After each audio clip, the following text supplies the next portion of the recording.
Oh, sorry, 1 second.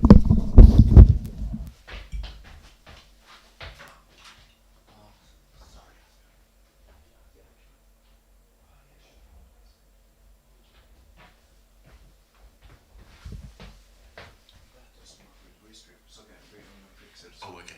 Unless I could just have another browser with. Or just do it on my phone. But then that would. Should I just do it on my phone? Maybe just do it on your phone. Just Okay. or that one. Yeah, I forgot. Because usually we.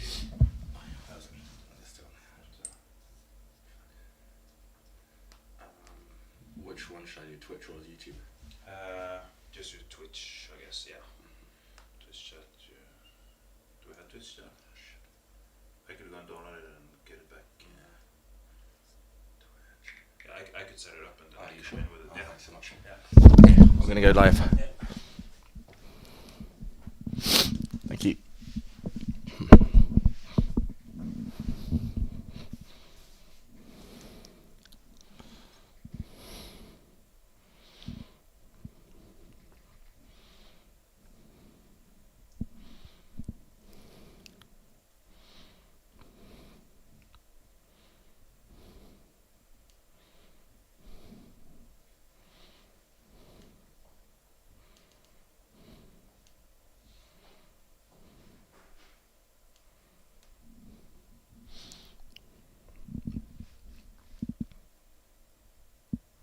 Oh, hello. Am I live? I'm going to try and figure out the tech side of things soon. Welcome, everyone, if you're just joining now. Sorry, you might have just seen me texting. I'm trying to tweet for everyone to come and join this watch party. Today we're going to be covering clutch chess, and it's going to be a bit of a showdown between Magnus Carlsen, Hikaru Nakamura, Gukesh, and Fabiano Caruana, a 4-player tournament. It's going to be taking place today, tomorrow, and on Wednesday. It's over 3 days. The clutch element is because points accumulate and get even more influential over the course of the tournament. Tomorrow they're worth double points, and on Wednesday they'll be worth triple points. So slow starters aren't penalized. It's all about winning when it matters. And here, hopefully you can see the image of these two fantastic players in front of us. I'm also going to change the board. There we go. I'm also going to turn off the engine, for now at least, as we see Gukesh start against Magnus Carlsen. There is another game going on. We don't have the cameras for that one right now, but we'll update you a bit later. And there we go. The players just waiting for the clocks to start. Magnus looking impatient to get things going. It's a handshake, and we're off. Clash of world champions. And we see the pick defense from Magnus, pushing his pawn forward to d6 here. And okay, it's going to transpose to the Philidor, with black staking a claim for the center. Magnus is surely going to bring his knight out now.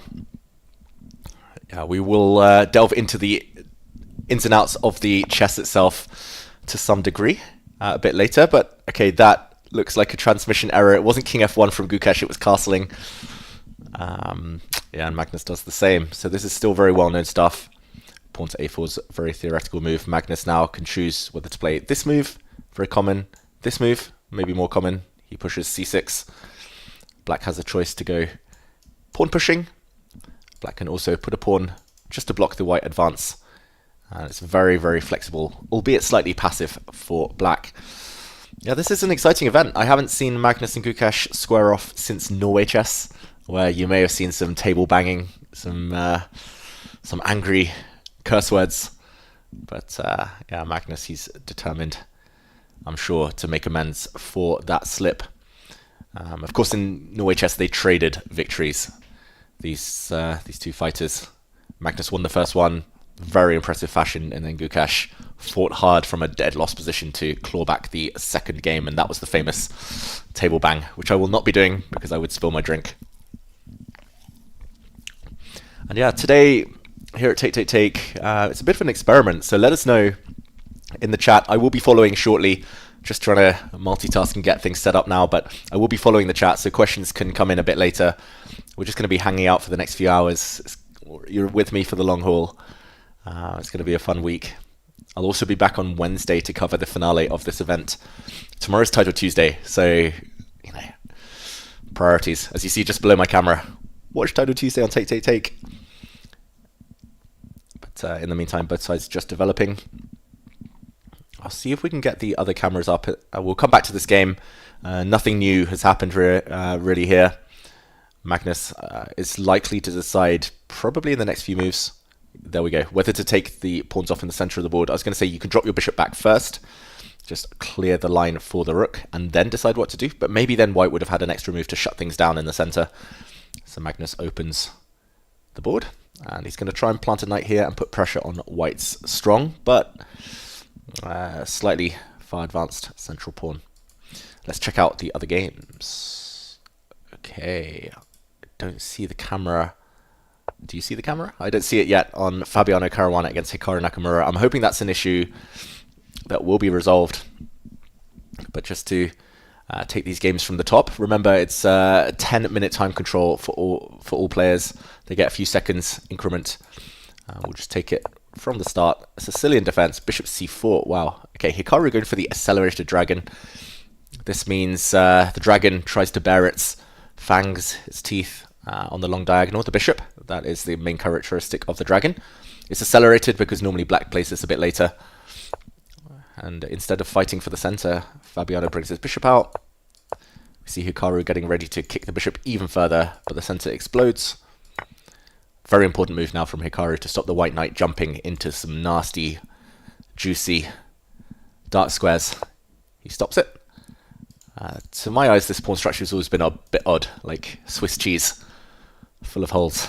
But he's going to try and plug those holes a bit later, and now the bishop comes out. Very early days here, but we'll come back to this game, this All-American clash. Fabiano and Hikaru have played each other plenty of times, but Magnus and Gukesh have played each other far less. And we're going to go back to that game now. As we saw, just to catch up, trade of pawns. He took that with the bishop Gukesh, trying to make this knight jump less attractive because the bishop might just take that knight, doubling black's pawns. So Magnus drops back. Preemptive knight retreat, I think just to over-defend this pawn, but also to throw the f-pawn up the board.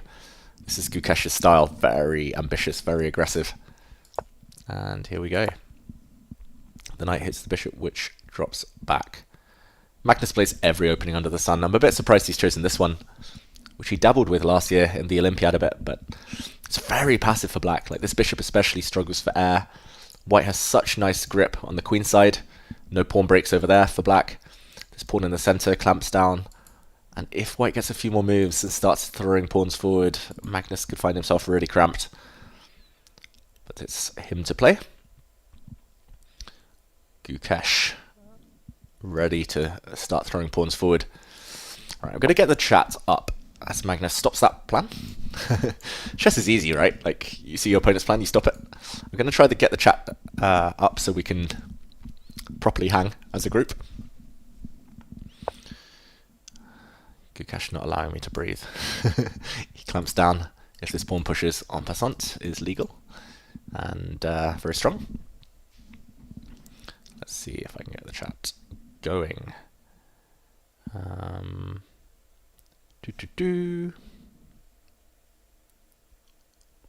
Shout out to my teammates here at Take for helping me with the tech side, at which I'm not very clever. But I'm going to invite a very special friend to say hello. I was just going to say that we can get the chat up there, but maybe we can just Okay. open it on the right side. Yes, I'll do that. Open a window and then either Twitch or YouTube, whichever, Yep. or both if you can handle. Yes. Just have it there. And Got it. it's- Thank you. Right. Shout out to Asios. To Aspion. Right. It's, Let's lock in. Take. Let's go. there we go. Nice. Here we go, everyone. We're going to get the chat up. We're going to be... Wow, there's 1,000 of you already. Here at Take on YouTube. I'll actually get the Twitch chat up as well. Just to see if I can multitask.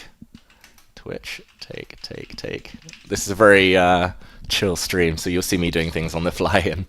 And apologies in advance for my my tech inadequacies. Yeah, so feel free to hit me with some questions. Did Ding play already? That was a different event. That was the Speed Chess Championship, but which I don't actually know the result. So let me know how that went down. That was Hans Niemann against Ding Liren. Why is it called clutch chess? Any reason? Is there a gimmick? It's a very interesting gimmick, but essentially points. These players, they'll play each other. It's like a 3-time round robin, if I can call it that. So they'll each play each other 3 times, I believe. All rapid chess. And today, if you score a win, you get 1 point. There's going to be 3 games, so you can score a maximum of 3 points. Tomorrow, each game will be worth 2 points each win. So, for example, 3 games, 2 points each win. You could score up to 6 points.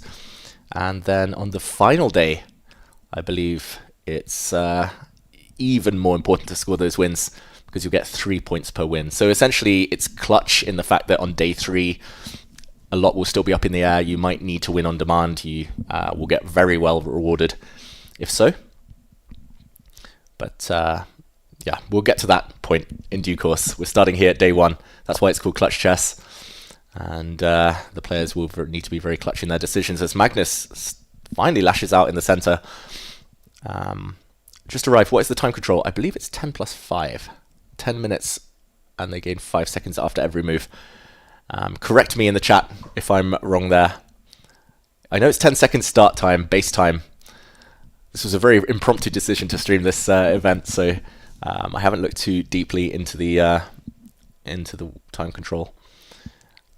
Back in the Dave Cave, hello, yes, that's me. Okay, very, very interesting position. Gukesh not reacting to this pawn break.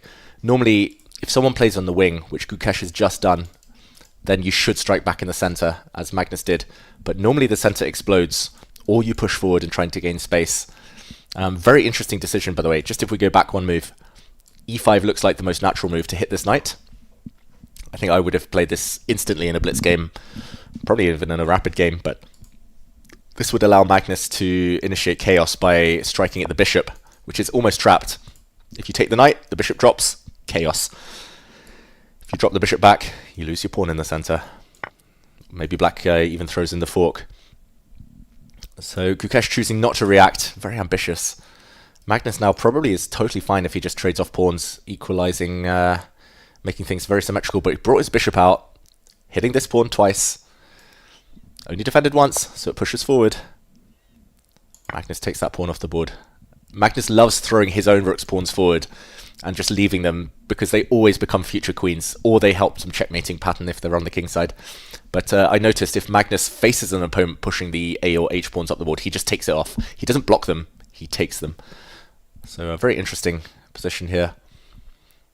Let me know in the chat how you would evaluate this. We've got the computer eval off, and we'll keep it off most of this this event, but I'm curious. Whose position do you prefer here? Gukesh with white, 2 minutes down on the clock versus Magnus? Or do you like Magnus's center play here? What do you think? The eval bar is there, but is it reacting, the eval bar? If I've got the engine off. Someone wants the eval bar. How do I do this? Eval bar.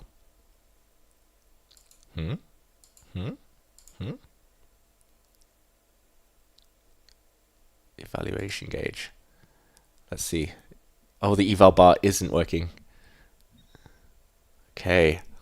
What do you think? Let me know now in the chat. I'm watching YouTube and Twitch chats. Do you want me to leave the computer moves on? I think that's the only way to get the eval bar working, unfortunately. Oh wait, I could do this. But then I have to hide the moves. Let me know what you want. Do you want the eval bar? Do you want the moves? Do you want one, the other, both? Have I tried turning it on and off again? Yes, I have. Gukesh taking in the center. I was actually going to say this position I would feel it's dead level, but computer prefers white, prefers Gukesh. That's probably because later when he regains this pawn, black is left with all sorts of weaknesses. Lots of isolated pawns. No eval bar. If I knew how to make a poll in the chat, I would.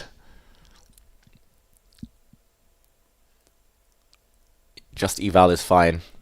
Okay. Very interesting. I will maybe make amends. I'll make amends for a lot of things in life, but I will make adjustments with the scene after this game as Gukesh plays the best move, trades off the knights. On, everyone's saying. They want the eval bar on, but maybe the move's off. If I knew how to do that, I would. People calling for Asios. Is that because I'm struggling with the tech, or is that because they just love Asios? Or is it both? Piece is getting traded. Nothing too dramatic. Gukesh hits the black bishop, which retreats. And yeah, I mean, I would take this pawn just because it's there. You might not get another chance to take it. If the black queen, for example, comes out. And on the camera, it looked like Gukesh has taken this pawn. There we go. And now Magnus will want to play this move, hitting the rook, hitting this pawn. But yeah, there we go. He's a very active defender, Magnus. He won't care about this pawn because he gets another one in return. And that will just be very level. But Gukesh can defend with his queen. Defend the rook and the pawn, or he could just slide his rook back. Knowing Gukesh, he'll want to play this move. Even though oh no, I don't know Gukesh. I was going to say, the problem with retreating the white rook is that the black pawn comes forward, and now it's going to clamp down, and that's probably why the computer says queen out to a4 right now. If black gets one more move and puts a pawn on a4, then white is totally locked in, especially this rook. I think this is going to be a draw, everyone. This is the first game, Jeff. You want the eval bar on. I'm going to... Oh, it's something very risky, but I could try cutting this scene and just closing in the... How did I... Oh no, I was scared. I don't want to touch anything. I got a lesson in tech just beforehand from some friends here at Take, but I'm scared to edit things. Oh, no, let's do it. Let's try. Ooh. Is that better? Do you prefer that, everyone? Is that what you prefer? Eval bar on. You can't see the moves, though. Okay, I'm seeing, again, mixed reactions. Eval bars are good for chess. Oh, wait, I can turn the multiple lines down to 0. Wait, let's do that. Okay, everyone's happy. Everyone's happy. This is the right view, even though there's a bit of a gap on the right side of your screen, so I'm sorry, everyone. Gukesh finds the best move, as usual. So essentially, yeah, he wants to get the queens off, because in an endgame, black has 2 isolated pawns, white has 0. That means easy weaknesses to target. The white knight is going to come back, and just within 2 moves, it could start hitting this pawn. Magnus jumps in with his queen. Big moment for Gukesh. This knight is attacked. He's reaching towards it, or body language. Looks like Gukesh is going to retreat his knight, which I would do to keep the king safe. As we mentioned, the knight might come forward again in an endgame and win this pawn. A knight on f1. The opponent has no fun. He could, though. There is a second option, which I don't think I would see immediately. But now, the more I think about it, the more it's Gukesh's type of move. He can defend this knight. Okay, I see people suggesting it in the chat. That's very impressive. Make the board bigger. I'll try it in a moment. But very impressive that people suggested the move b4. Pawn to b4. Making use of a pin along the a file. Black is somewhat immobilized there. And defending the knight. But he doesn't. He goes for the safer option. I think I would have done the same. Make the board bigger. Let's try. Oh dear. Let's go up like this. Ooh. Is that better, everyone? Ooh. Is this too big? Is this too big? DIY chess. DIY streams. This is the first game. That is correct. On this board, Magnus has 1 minute more than his opponent, which we're quite used to. We'll very quickly check in on the other game. We'll quickly see if the cameras are working over there. Oh, it looks like they're not. Okay, so we quickly jump into Fabiano Caruana against Hikaru Nakamura, and this one, this scene, you do see the eval and everything. Yeah, I was going to say, this one is very clear why white is better, and that's because it's bad bishop, very bad bishop, blocked in by its pawns. I was tempted to do a Donald Trump impression there. It's a very bad bishop. Very, very bad.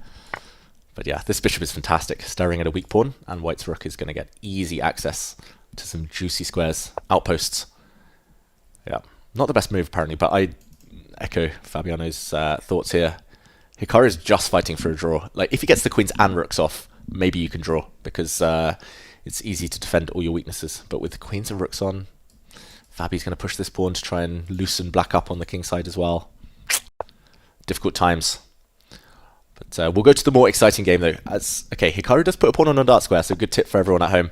We'll go back to Magnus against Gukesh, where Magnus is still thinking. Let's pull their cameras back up.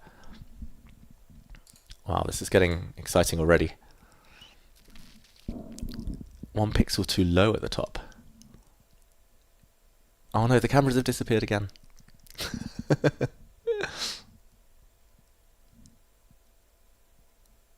1 pixel too low. Let's go. Where are the cameras? There we go. They're back. Yeah, by day 3, everyone will have sorted all the tech issues. And this is going to be a lot of fun. The watch party has only just begun. Magnus is thinking a lot. I'm wondering,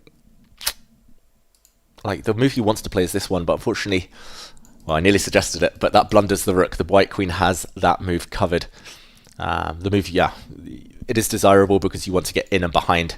You want to add another piece to the attack. At the moment, the black knight can't join in. Like, they always say a knight on the 6th is dominated by a pawn on the 3rd. Can't jump forward. This square covered as well by the white bishop. The black knight can't join. The black bishop doesn't have much to do. The black rook is the only one that can help the queen out, and that's why Magnus slides it up. It's slow, but 1, 2, and he's in. They say long think, wrong think. That was a long, long think by Magnus. He used more than half of his time. But it's scary for Gukesh suddenly. White's better long term, but black's doing well short term. Like, the queen is a bit offside. The black queen is powerful in the center. Can't be challenged. Talking of challenge, someone's challenging me on Lichess. later. But yeah, this position, very, very tough to evaluate. I would be very tempted to just bring my rook back and evict the queen. Kick it out. You can drop the rook back. Maybe even slide the queen back if you want to go to an endgame. That's very much my style, but I don't think Gukesh's style. He doesn't like the drier technical endgames unless he has to, unless he feels there's no better option. He'd rather keep some tension, give the opponent more options, chance to go wrong. The white knight does look nice and pretty here as well, but stepping off the back rank feels a bit scary. Okay. Feels like he'll play queen to f5 is one suggestion in the chat. Yeah, watch out for that. That's a loose pawn. Good vision there. More people challenging me now. Thank you. Okay, everyone's a GM in chat, I'm being told. It's very likely, very possible.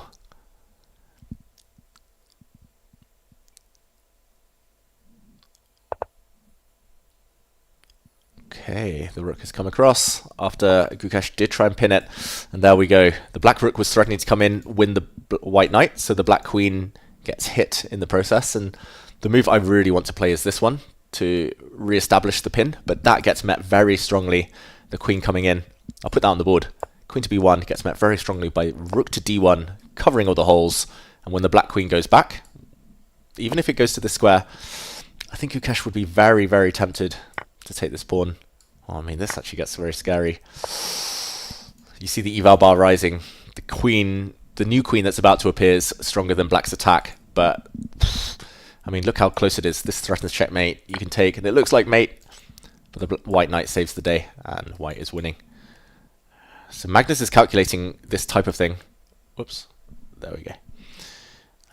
Magnus is calculating a lot right now. But if we go back to the live position, he's played queen back to f5. Good work by the chatter who suggested this move. That's a loose pawn. And actually this is one move quicker than what we just looked at, because now the white rook isn't back defending its king on this first row, meaning the black rook might be able to infiltrate and put some pressure on the knight. And chat is 3,800 rating. Yeah, that's basically the strength of Gukesh and a half, or Magnus and a half. This is why you don't play the perk. Yeah, transposed to the Philidor defense. But yeah, I don't touch those openings either. This is very double-edged stuff. How is it that Magnus and Gukesh always have such imbalanced fights? It looked like a really dry position. I said it was about to fizzle out towards a draw, but Gukesh takes a risk, then Magnus tries to fight him equally proudly. And yeah, as we mentioned, this isn't a threat, the knight coming in, because when the rook slides later, the white knight, after taking, will be able to come out and block. The bigger threat is this one. Pin and win. Ooh, Gukesh ignores the threat. The bar drops. Yeah, the move I would have 100% played, like, it was something back to the first rank. Queen back, maybe even rook back, defend everything and just pray. But Gukesh says no. It's always a pawn race as well. If you go back and look at the games between these two in Norway chess, it was an endgame most of the time, but there were pawn races, new queens promoted, then a king chase every time. It was always a pawn race. I'm being told to come back and play serious tournaments, and I can't enjoy watching with you guys. Watch party. Okay. This is so double-edged. Anyone, guess the top computer move. I've turned it on. I've cheated. I actually think Magnus isn't going to play what the computer suggests. I think he's going to play something very similar. Oh! Oh! How? How is that a move? Magnus Carlsen. You saw it on the camera. Bishop c5. I would never even dream of such a move. Look, queen takes loses because the queen no longer defends its knight. Queen takes bishop. This is checkmate. The white king is done. Oh, Gukesh is getting nervous now. Look at him reaching out. He wants to take this bishop, but that would allow the black knight into the square. That's the whole point. Deflection. A decoy, and that's going to be checkmate next move. Wow, that is beautiful from Magnus Carlsen. And no, okay, it wasn't played. This was the live position. I scared myself there. I thought Gukesh was reaching for his queen. This is crazy. And the queen drops back instead. Whew, Gukesh saves himself. That's one of the best moves. The whole idea is he has to keep this square covered now. Whether it's the bishop, whether it's the pawn. The queen holding things together as well. But Magnus wincing.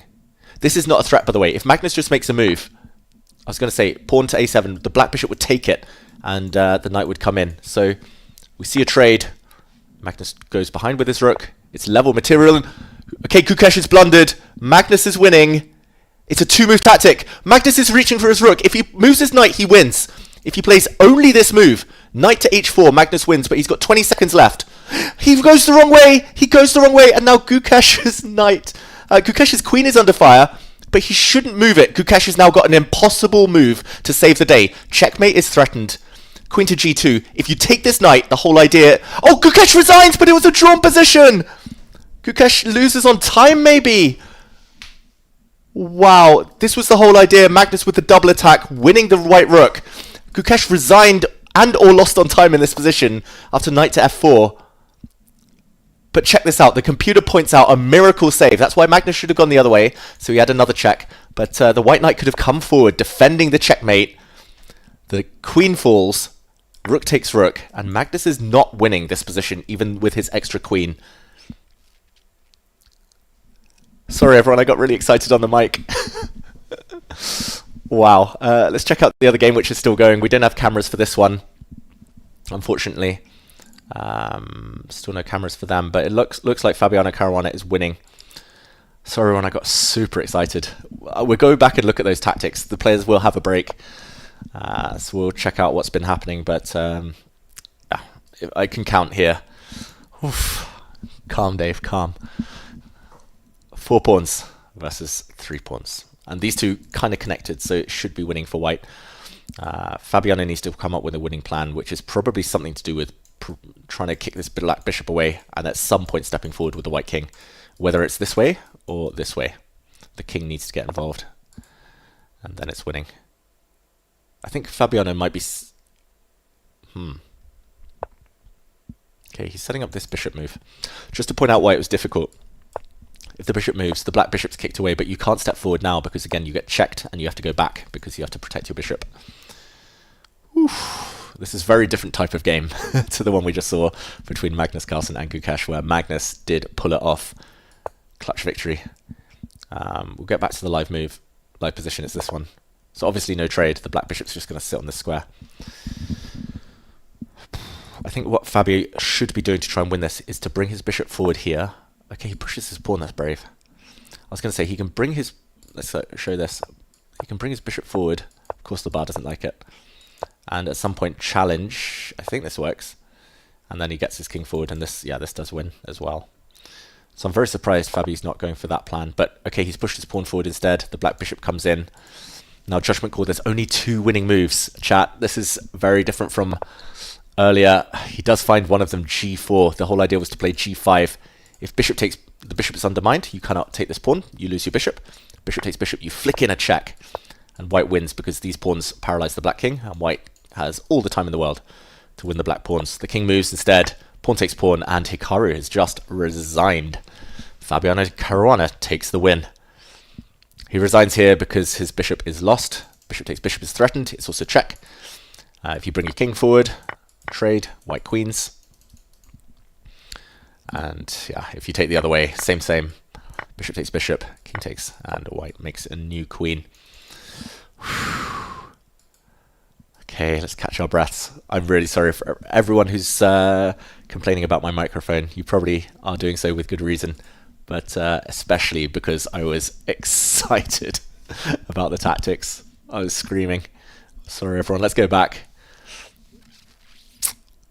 Magnus, amazing. Like, he wins a game against the reigning world champion with a double question mark move that blows his +5 advantage. The computer eval is 0.0. I'm being told it's a 5-minute break. Let's just unwrap these last few moves. Going back to this position, this is, what, 5 moves before the end? Gukesh here. This is maybe something that will come with time, but it's a different gear, and this is what the other top players do quite well, like Magnus and Hikaru. They attack, of course they do. You have to attack in order to be good at chess. So here, very tempting to push your pawn forward. And Gukesh, same with Arjun Erigaisi and a few others at the top, they always play the most ambitious move, taking big risk in the meantime. I think Magnus here probably would have played a move like queen to d1, just cutting out any rook invasions, any knight jumps. Black has no more attack, really. White's plan is to bring the rook across and long-term promote this pawn, not immediately. Wow, the players are back at the board already. But yeah, Gukesh, he took a massive risk, pushed his pawn forward. The black rook came down, pinning the knight. And beautiful move of the game. Bishop to c5, Magnus. Deflection. If bishop takes bishop, the knight comes in. Oh, sorry. If I can draw arrows. That's going to be a checkmate. No real way of preventing that, because the white queen has to defend her knight. And if we catch up with the game, the queen went back, take, the rook went behind, rook d1. Magnus should have gone this way, because now knight e3 is met by a different checkmate. Game over. He played the same idea, just slightly different, slightly wrong, and Gukesh lost on time / resigned. Not sure which one, because here the rook drops. Okay, they're starting a new game, and yeah, wow. I'm still catching my breath from the first one. Let's go here to... Ooh, it's round 1. Magnus Carlsen against Gukesh. We're back in it. Queen's Gambit declined. Quick recap. Quick action replay. Queen's Gambit declined, and Catalan. I was going to say definitely a Catalan. Charge, says Fever Stock. I'm not sure whether that means I need to charge my own batteries or charge the pawns down the board. Magnus always plays the Catalan these days, and bishop b4 check. The knight blocking isn't the most popular move. The bishop normally blocks, but Dubov, a good friend and long-time second of Magnus, puts his knight in the way. And I haven't seen this before from Gukesh. I wonder if this will make Magnus pause. The black pawn sometimes pushes forward just to gain some space, control some squares, but pushes forward again. Gukesh did it in the last game. If you remember, he with white pushed his a pawn boop boop boop up the board. He's doing the same again. As Magnus kicks the bishop back, he actually stopped the black pawn advancing, and then he castled. And Gukesh is in preparation. Preparación. Thanks for the kind words, Ryan. Thank you, Isaac. Brilliance red. That's the thing, like double question mark move to win the game. Sometimes you need to play those shocking moves, you know, like sometimes it's not about, I was actually talking about that with a colleague here at Take today. It's not about necessarily playing the top engine move every time, because sometimes if it's a 0.0 position, you play the top move, the opponent has an easy response and it just maintains the balance. Sometimes you need to play a bit of a scary move, scare the opponent, show your ambition, intention, energy, and then they get scared and they panic or blunder or lose on time. And Gukesh, yeah, his saving move at the end, giving up his queen, I'm going to say is impossible. Like maybe in a rapid game, probably in a classic game he finds it, but not in a blitz game. And well, I know it's a rapid game, but by that point it was like bullet territory. Do the players gain rating from playing? That's a very good question. I would imagine that these games are FIDE rapid rated. So yeah, top players, they mainly look at classical ratings first, foremost. That's what Gukesh prioritizes. But good question in the chat. I think it affects the rapid rating. Gukesh learnt who number 1 is from PS. We'll see. We'll see. Gukesh is number 1 right now. He's the world champion. Number 1 in terms of title holder. David, which do you like best? A beautiful draw game or a checkmate battle? Checkmate battle. Okay, we're going to see some trades. So the Catalan opening is all about this white bishop opening up this diagonal. It's a beautiful bishop. It's the pride and joy of this opening. Fianchettoed, keeping the white king safe, but also staring down like a sniper this diagonal. White often tries, if we go back, to achieve this pawn break. If you can, you're normally better. You have an advantage. If you can't, normally black is totally fine. This black bishop is cramped. So actually Gukesh is oddly giving Magnus what he wants. He's saying, you can open the position, that's what you want in the Catalan, but my bishop's also going to get some air to breathe. So pawn forward. Trade, trade, trade. Gukesh hits the pawn. Not just that, outpost. These top players are very good. Gukesh understood with his pawn push earlier that he's going to carve out a square for his knight. Magnus defended this pawn. And here we are, live position. It takes some real skill to commentate on games without a co-commentator.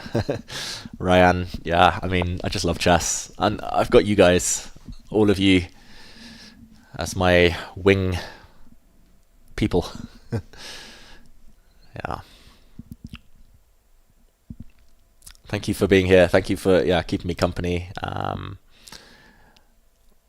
Yeah, it's been a hard week, I think, for the chess world. I've been a bit like down myself. Been a bit. Yeah, I don't know. My brain hasn't been working much this last week since the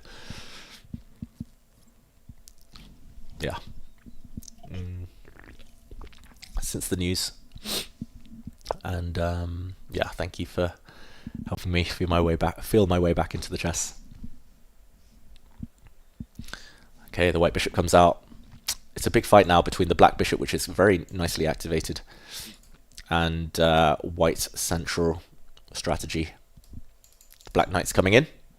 That's going to be really annoying for this white rook, which doesn't have too many safe squares. Rudranch, thank you.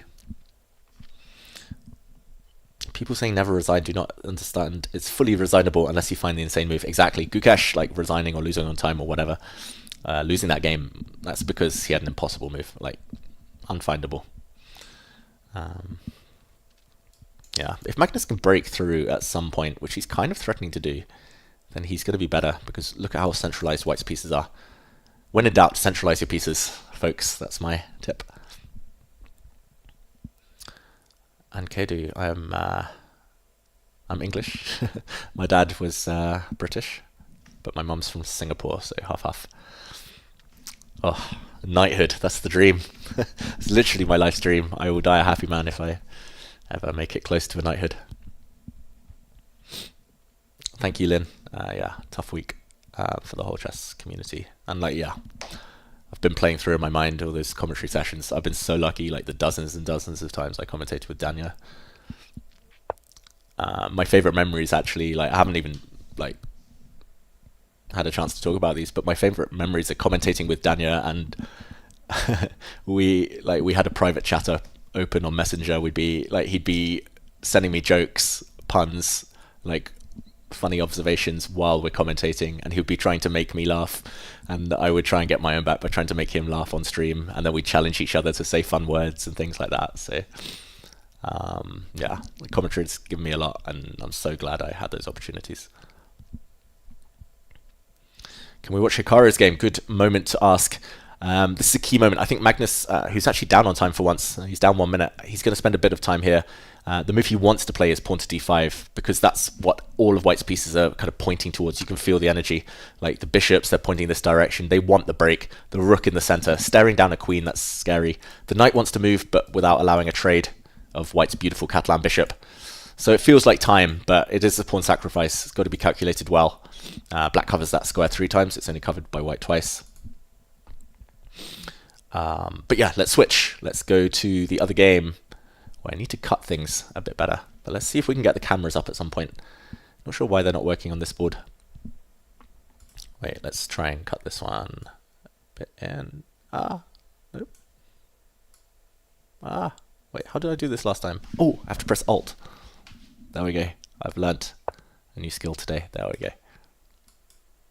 Oh, here we go. DIY streaming. Okay, this is the live position. And wow, I mean, this is the type of position Hikaru Nakamura has been losing a lot lately, actually. With the white pieces, he's lost a few games in Title Tuesday in this exact pawn structure. It's risky stuff. Let's do a quick action replay from the top.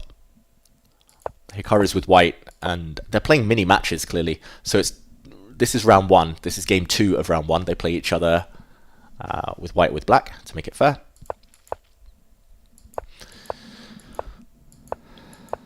So King's Indian defense, which is black fianchettoing the bishop. Lots of fianchettos today. Black letting white have the pawn center, though.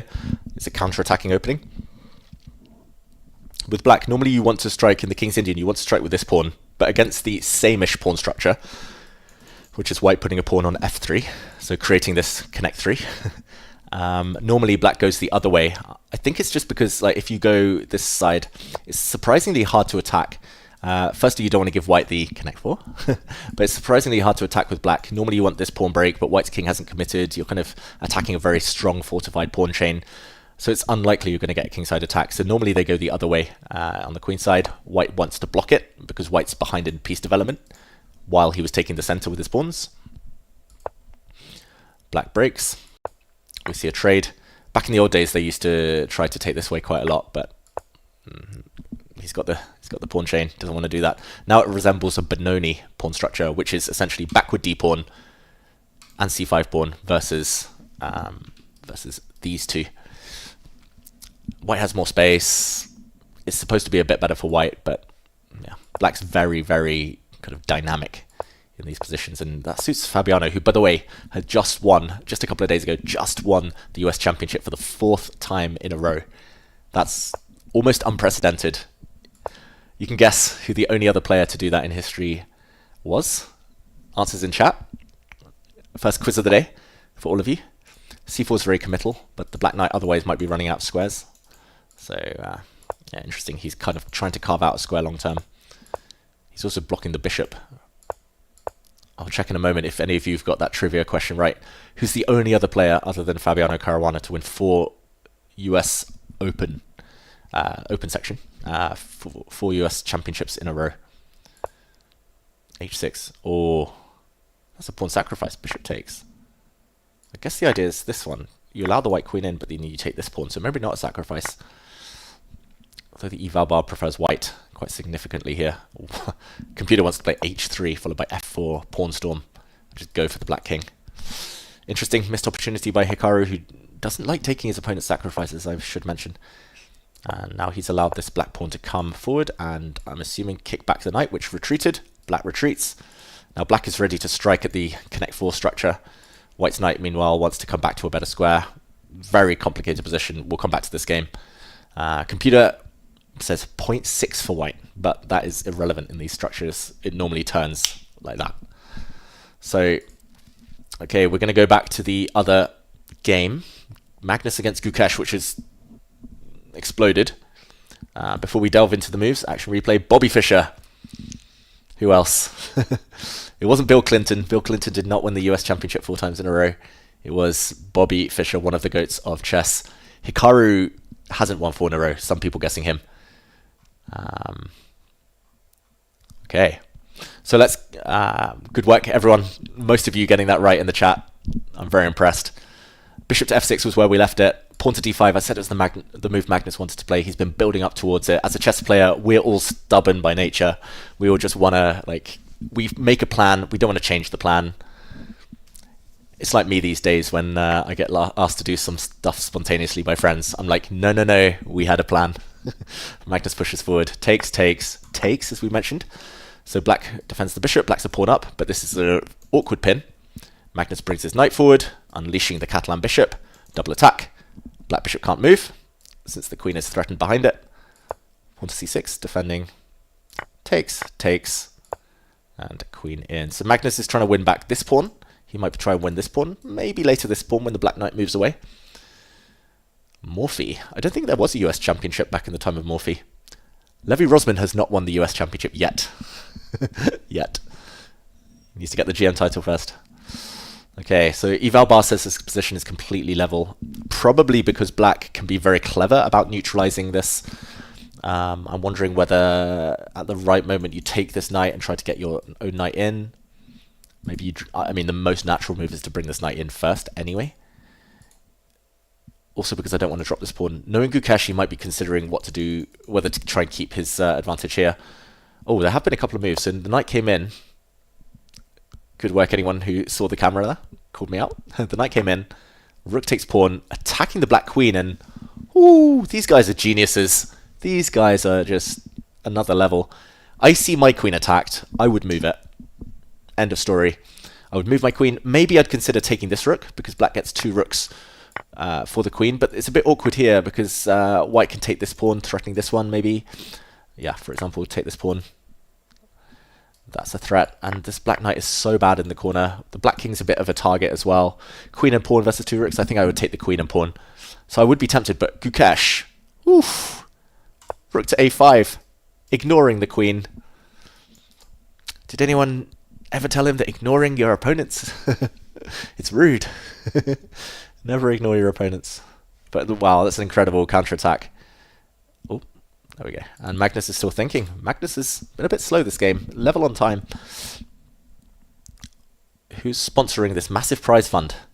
It is a massive prize fund, you're right. It's hundreds of thousands of dollars on the line this next 3 days. The sponsor is the St. Louis Chess Club, but the kind of benefactor behind that is Rex Sinkfield. We're going to see a queen trade guaranteed. Oh, wow, that's quick moves. Quick action replay there. The move's coming in thick and fast. Rook takes queen, rook takes queen, rook takes rook check, king takes, and Magnus defends his knight. Yeah, so Rex Sinkfield and his wife Jeannie, they're the brains behind the St. Louis Chess Club. I've been lucky to play there twice, in 2017 and 2019. Not in the big tournaments, but they had some strong Grandmaster round robins that I did very well in back in the day. I think one of my best ever tournament victories in St. Louis in 2017. Nice place. And this event and the Kasparov versus Anand kind of the match, Chess 960 match, what was it, a couple of weeks ago? Those were, that and this are in honor of the grand reopening of the St. Louis Chess Club. They've refurbished the club, they've expanded it. It's apparently super nice. So hopefully one day I get to visit again. If anyone in St. Louis is listening, you have my number. There's a big threat on the board, knight to d7 check, which is defended. The black rook defends that. If, for example, he'd ignored it, then knight check is not the main threat on its own, but it's the back ranker. The checkmate. The back spanker, as my friend Samuel Williams likes to call it. The black king getting trapped on the back rank there, but the rook covers. Magnus drops his knight back. If anything, I think Magnus is the one on the back foot. There's another threat, I should mention. Bishop check, followed by the same back rank idea. So for example, b5 would be a huge blunder because of a check and checkmate. I always show my checkmates, those who've seen me commentate. Hence, Gukesh ignores that. This one was also a bit annoying, maybe. But he strikes very energetically. Gukesh always meets a threat with a threat, by the way. A threat is always met by a counter threat. Gukesh and Prag, those two, they're the masters of that. He meets the threat of bishop check with a hit on the bishop and creates some luft, some air for his king in the process. The other game's going crazy, apparently. Interesting. Do I think Levy will become a GM? I don't think there's any reason he couldn't, but I don't know if he wants to sacrifice other things in life. It takes a lot of time. Okay, knight hits the rook. Magnus is learning. I will go to the other game in just a moment, but threat met by counter threat. Top players, they're very good. Now if the rook hits the knight, the white bishop can stop. Everything can defend. Oh, there's some checks as well. This is heating up. I didn't mention Irina Krush winning the US Championship 4 times because I was talking about the Open section. But also, I don't know if did she win it 4 times in a row? Let me know. I was talking about streaks, so winning streaks. I know Irina Krush has won the US Championship many, many times. Carissa Yip, fair play to her. She's won it, I think, 3 times now on the bounce, the US Championship. Yeah, this game is going crazy. Okay, so this one, I'll just try and change the scene to make sure it's the right camera. We don't have Hikaru and Fabiano's cameras. Sorry, everyone. We'll try and get that sorted in future. But we left it just 5 moves ago, but it looks totally different now. The black knight went back. We saw that. This knight hit. Not many safe squares. Tried to move. Tried to take this bishop. The knight was traded off for the other bishop. Knight to f2. Dual purpose. Hits the bishop. Defends the pawn. The black knight defends its bishop. Attacks the pawn. Another dual purpose move. Top players are very good at those counter threats, dual purpose moves. And now hit. It's tempo play. They're so sensitive to it. Like everything comes with tempo. Now the rook defends its pawn. He used this rook because the other rook might be useful later here, whereas the rook in the corner wasn't doing anything. The case of which rook is always tricky. Pawn steps forward. Tries to open up the white king. Understandably blocked. I did say earlier that Magnus always likes getting rid of pawns near his king. Magnus probably would have taken that. The computer top move would have been this one. This is very instructive, actually. Rook here, attacking this pawn.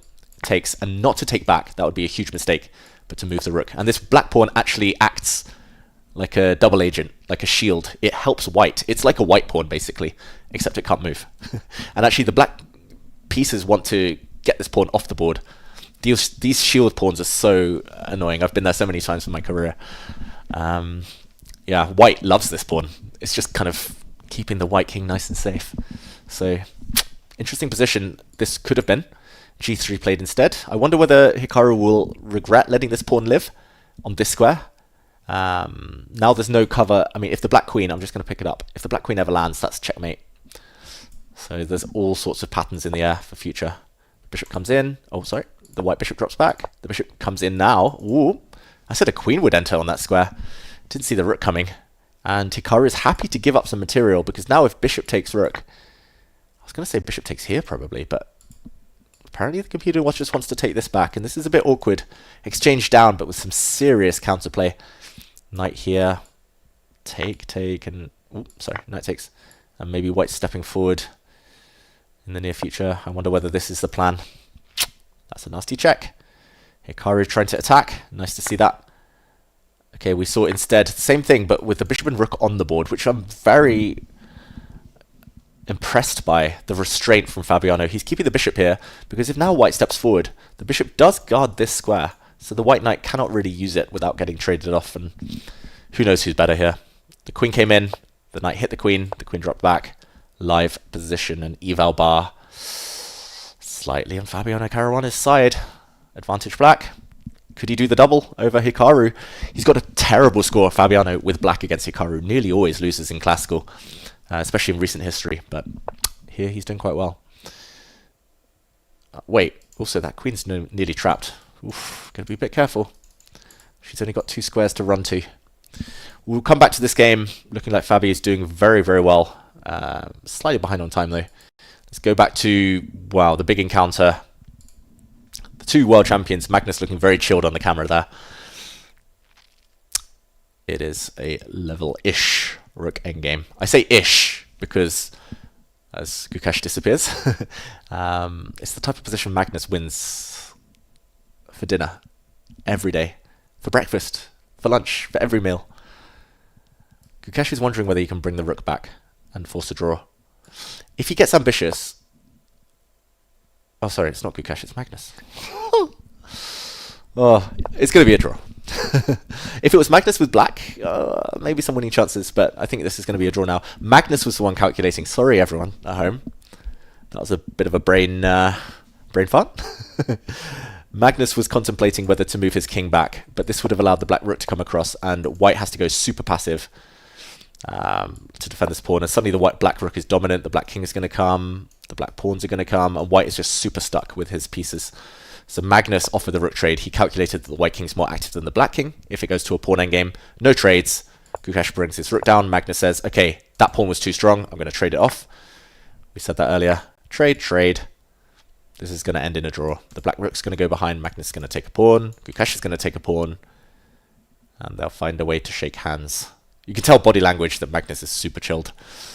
He's going to take this match win against Gukesh. Not much to play for here. I don't think Magnus can do any magic. Magnus magic, I was going to say. Yeah, I can't combine the words. No Magnus magic here. He's attacking this pawn, but the black rook's going to come hunting. Yeah, this is going to be a draw any moment now. Let's see if the handshake arrives. The players are blitzing out. They've still got plenty of time on the clock, especially Magnus Carlsen. Not much to do. They're just going to find a way to repeat moves. And then we'll fully focus on Fabiano and Hikaru. Wow, this watch party could not get more riveting. Look at this rook dance. Rook, rook, rook, rook. Gukesh looks at the arbiter. They're not allowed to agree draws until a certain moment. And there we go, handshake. The arbiter has to allow them there to take the draw, and they start analysing. Very interesting game, but this one was very balanced, just high quality from both. No tactics, no fireworks. It did feel like Magnus was happy to kind of lock things down and stabilize after getting hit by an opening surprise. Gukesh came up with some very good opening prep. Magnus there trying to visualize the board. That's what top players all do when we're trying to remember stuff. Okay, let's go to the other game as we see the arbiter confirm kings in the middle. Nice to see them analyze, by the way. I just want to say, these two have a great relationship off the board. Like, so much mutual respect. Magnus thinks Gukesh is a, like, extraordinary talent. Magnus, like, I know he's questioned whether he's kind of one of the greats, but Gukesh is 19. Like, he's got 20, 30 years to prove that he's one of the greats. Magnus is just saying, like, okay, like, at the moment, he doesn't feel that Gukesh is a better player, but he's still super impressed. Every time I talk to Magnus, his eyes kind of gloss over, like, thinking like Gukesh, his calculation skills, his practical skills, like so much mutual respect, and nice to see them chat. Anyway, enough of hearing me chat. Let's go to the other game. Okay, what do people make of this?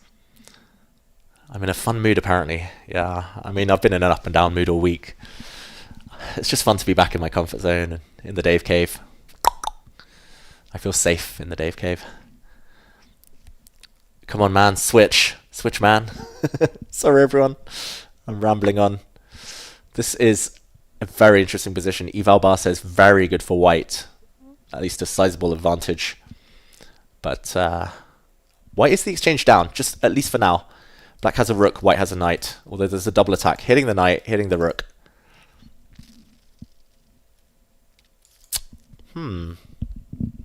Fascinating position. Yeah, I was going to say, like, the most natural move is to just defend.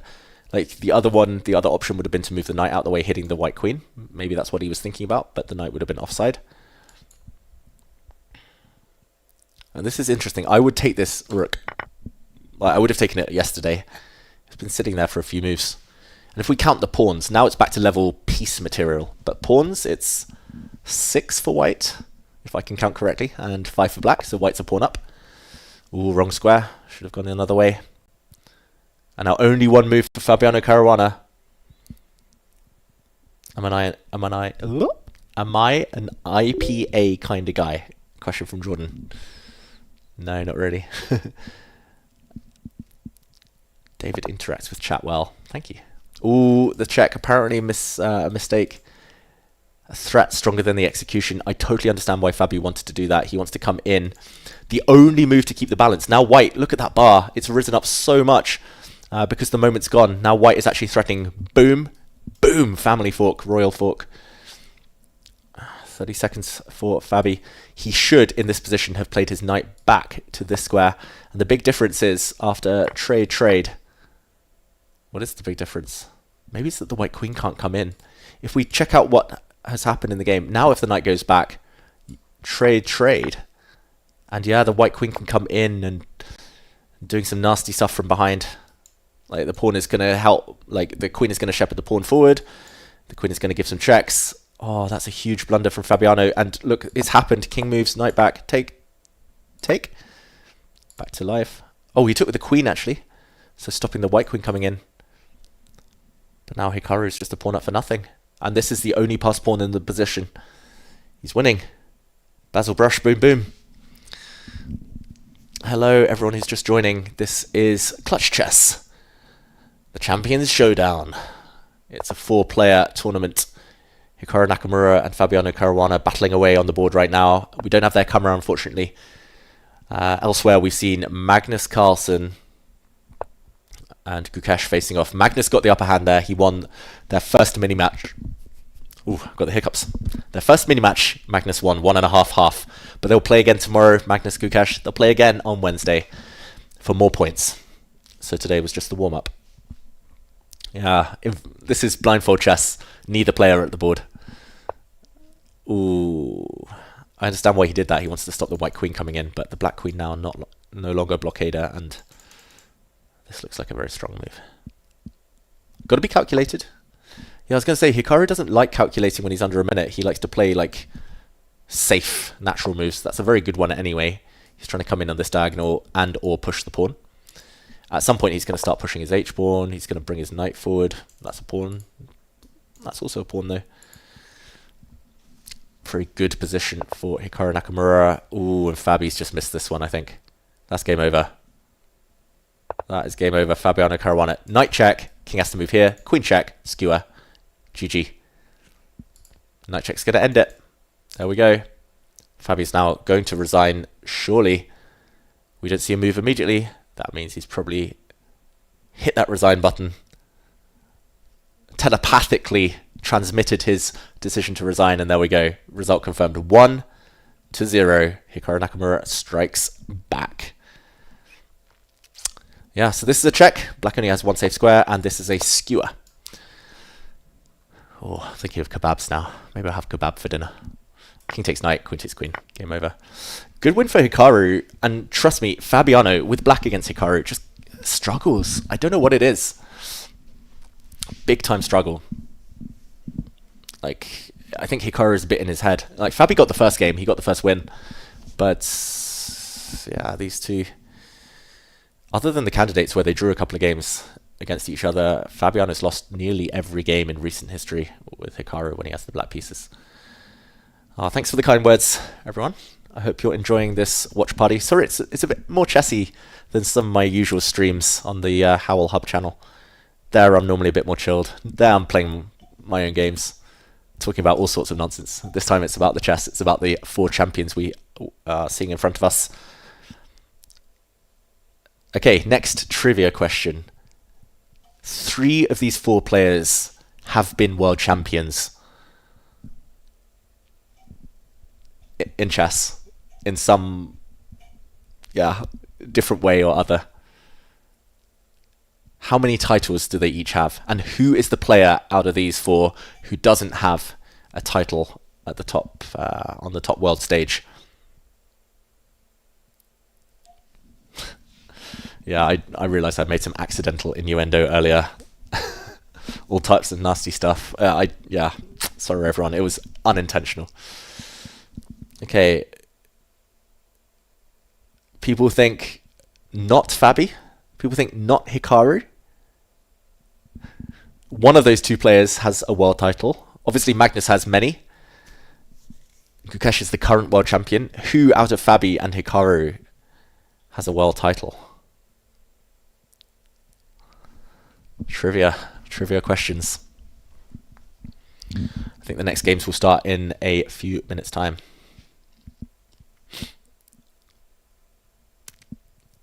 So Hikaru does.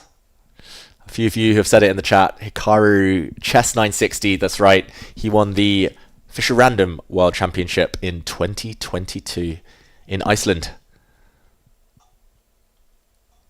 Fabi, poor Fabi, like he's so good, so consistent. He's won American championships.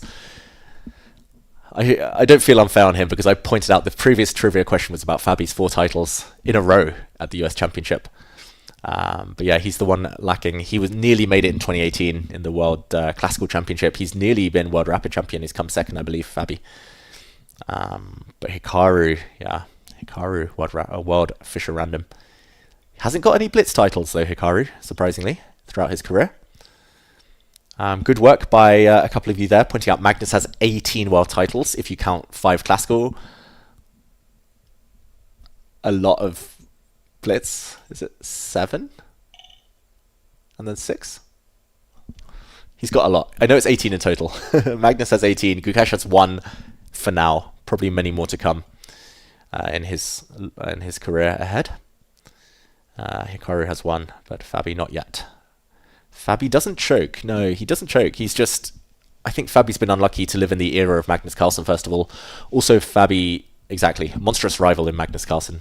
But also, his Rapid and Blitz was not great until a few years ago, and now it's amazing. But, yeah, winning one of the world titles at the end of the year, Christmas chess. So the World Rapid and Blitz, it's tough. There's hundreds of Grandmasters fighting hard. I think Fabi's very good at beating specific types of player, like those who try to play passively against him, those who try to take him on in opening battles, those who let him get on the front foot. But I think Magnus and Hikaru have just been maybe more consistent at beating the top guys. Yeah, especially Magnus over the board, like super consistent. Hikaru has a lot of silver medals in Blitz, exactly, but no gold yet. Let's see if Magnus plays this year in Qatar in the new World Championship. I've been neglecting the Twitch chat slightly. Let's catch up. Agreeing that should be counted. I saw someone challenging me, by the way. Thank you, on Lichess, called Havid Dowell. I'll call him Havid Dowell. David Howell. Havid Dowell. Whoever's come up with that username is a world-class troll. Big Dave, you should come back to competition. I don't know. I will. You heard it here first. I'm coming back. Just not yet. I need some time. Get my head straight. Get my life straight. Yeah, it's hard playing. Like I'm happy playing a bit online now and some league games, German league. Havid Dowell is challenging me again. I'm very tempted to play a bullet game while waiting, but no. This stream here on Take. It's all about clutch chess today. Someone clipped that. Yeah. Me making promises I might not keep. Yeah, exactly. So like for Fabiano, world number 2 for so many years. I think since 2013, 2014, actually probably 2014 when he got that 7 out of 7 in St. Louis Sinkfield Cup. He moved over to St. Louis. He was world number 2 for ages. He was within, I think, 3 rating points of Magnus Carlsen at the World Championship in 2018. Magnus's rating and Fabi's rating, they were like coming towards each other, and they were like this. And any win for Fabiano, he would have been world number 1, would have broken Magnus's streak in 2018. That's how close. Like for those of you who are new to chess, who took up chess during the pandemic, or or kind of only just started following elite chess, they were like this, Fabi and Magnus in 2018. And then classical World Championship, 12 draws, where arguably Fabi was probably the better player. Great opening prep. Winning positions in multiple games. Couldn't finish Magnus off though. Went to tie breaks. Rapid chess. At the time, Fabi wasn't the best at rapid chess, and Magnus won. And like the ratings started to go kind of drift apart again. Fabi's been a bit up and down, but super strong always. Fabi's trying to iron out, like, he's been spending so much effort trying to iron out the weaknesses in Rapid and Blitz, iron out the weaknesses in other areas, while Magnus has been doing Magnus things. So, yeah. Fascinating rivalry they've had. And I did see someone point out very aptly that Ivanchuk, Gelfand, Shirov, there's so many others who probably you could speak about in similar ways to Fabiano. Like, they lived at a time where Kasparov was dominant. I mean, it was the same with Anand. He only kind of took off and spread his wings once Kasparov retired. Same with Topalov, who defeated. I should have done that as a trivia question. Who was the last player to defeat Kasparov in a classical game? Who did Kasparov lose to in his final ever game before retirement? It was Topalov. Whoops. I'll have to do more trivia later. But yeah, it's great to see you guys as well discussing the rivalry. Fabi, Hikaru, Magnus, because there's been ups and downs. Like, there was a time when Fabi was like head and shoulders above Hikaru. Now it's like neck and neck, and they both have very different strengths. And if anything, momentum Hikaru. But nice to see you all discussing who your favourites are. Let me know in the chat who your favourites are, who you want to win this event, who of the four is going to take it by the end of Wednesday. Trivia question, while you let me know who your favourite players are. When was Magnus last in St. Louis, where this tournament is happening right now in Missouri? When was he last in St. Louis, Missouri? Who was his last opponent there before Gukesh today? Yes, unfortunately Spassky's no longer with us. Nikoloko in a tough year. How many world champion titles does David Dowell have? 0. Is the game over for today? No, they're just on a break. We've got a camera feed up, so let's see who appears next on this board. Will it be Magnus? Will it be Hikaru? Will it be Gukesh? Fabi? We're just waiting. I believe there's 2 more rounds today, if I'm not mistaken. Was it just 1? It's hard to know the schedule. Yeah, so there's 4 more games today guaranteed. Bring it on. I'm with you for the long haul. It's like watching Lord of the Rings Extended Edition.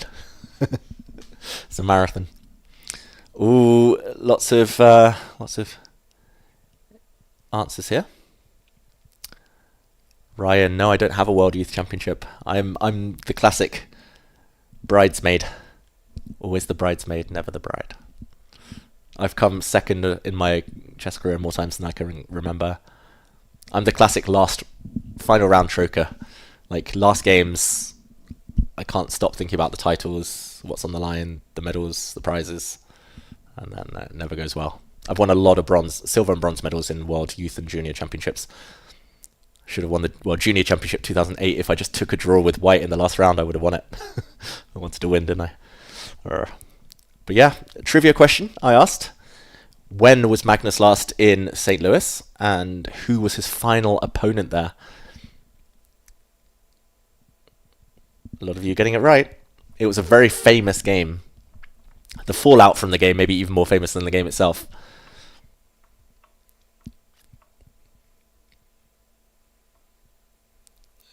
Who is the answer? What channel is Howell Hub? Yeah, Howell Hub on Twitch. I'm yet to push my own YouTube stuff. 2022. That's right. It was September 2022, I believe. And it was Hans Niemann. So before the games you just saw where Magnus defeated Gukesh 1.5 to half, his last games in St. Louis, Magnus, were over 3 years ago. That's crazy. And it was against Hans Niemann. There's a video about that game, by the way. If you want a bit more history, if you want a breakdown, Take YouTube channel. I did a bit of a breakdown on the ins and outs of the drama there and on the game itself, mostly focusing on the game. But the game that got you into chess, wow. 3 years. 3 years ago. For those of you just joining, nice to see so many of you here, by the way, and nice to see so interactive with the chat. Like, I'm thinking of this as like a watch party. It's an experiment as well. If you want to see this type of thing in future, let me know. Like, but yeah, for those of you who are here, keep up the good work, keep interacting, and I'm going to treat you to one final action replay of the Magnus win against Gukesh earlier. I'm not going to do an impression, but here they would say normal position, normal position. And here it's apparently dead level. Gukesh here with white had no time though. He had 14 seconds on the clock. If he'd played a move like rook here, threatening some checks from behind, then probably he would save this game. Like, now the trick Magnus tried to play, knight to f4, would be a losing blunder. We see the bar rise because of a back rank checkmate, and the white queen actually covers the escape square from the black king. I saw some movement on the camera. Was that the arbiter? No, it's Gukesh. But yeah, instead Gukesh blundered earlier against Magnus, brought his rook back. The reason it's a blunder is not because of anything immediate. It's because after this move, which Magnus didn't play, pawn takes knight. There's a checkmate threatened. Pawn takes knight. The queen drops back. Check. And it's a fork. And wherever the king goes, probably safest to take with the queen. Force the queens off. And the rook will go behind later and pick up this pawn next move. Magnus actually went wrong. This move, threatening checkmate, same idea. Pawn takes knight. Check. Game over. Gukesh resigned. But if Gukesh had maybe 1 hour on the clock rather than 1 minute, or less than a minute even, he might have found the brilliant, the incredible, diagram-worthy, meme-worthy, screenshot-worthy knight to e3, defending the checkmating square, giving up a whole queen. Because after rook takes rook, this pawn is almost unstoppable. Magnus would have to go back, only move not to lose, and he'd have to sit in the way, he'd have to block. But after knight takes pawn, the white knight is coming to kick away the black queen, and this would have been a real turnaround. Magnus now would have had to find like this move. Wow. X-ray checkmate in order to get a drawn endgame. But this one should be quite a straightforward draw. Rook and knight will easily build a fortress. Please go on Fabi's podcast. I have been asked. Fabi has mentioned it to me. Next time I see him, I'll see him in a month and a half. I'll try to float the idea again. But let's go to the game we're about to see. Hikaru Nakamura against Gukesh. Just to check in on the other board. We don't seem to have a camera. I'm just going to quickly text my colleagues and see if we can get a camera working. Fabiano against Magnus. How do I get the camera working on MC versus Fabi? Do it yourself streams. Ooh, apparently we need to restart the stream to change the bitrate settings. I might be getting some tech help in a moment. But until I get the green light, we'll just sit on this game. Sorry everyone that we're not currently covering Magnus against Fabiano. But we'll get the tech side sorted. And then hopefully we'll be back with them. I do see the camera flickering a bit. Is that just on my end or yours too? Players disappearing. Nimzo Indian defense. Not the most exciting opening, maybe that's why. As we'll try and get to the root of these issues. We will not leave you hanging for long, I promise. This is clutch chess, and we're going to come in clutch for you by getting the players back on camera.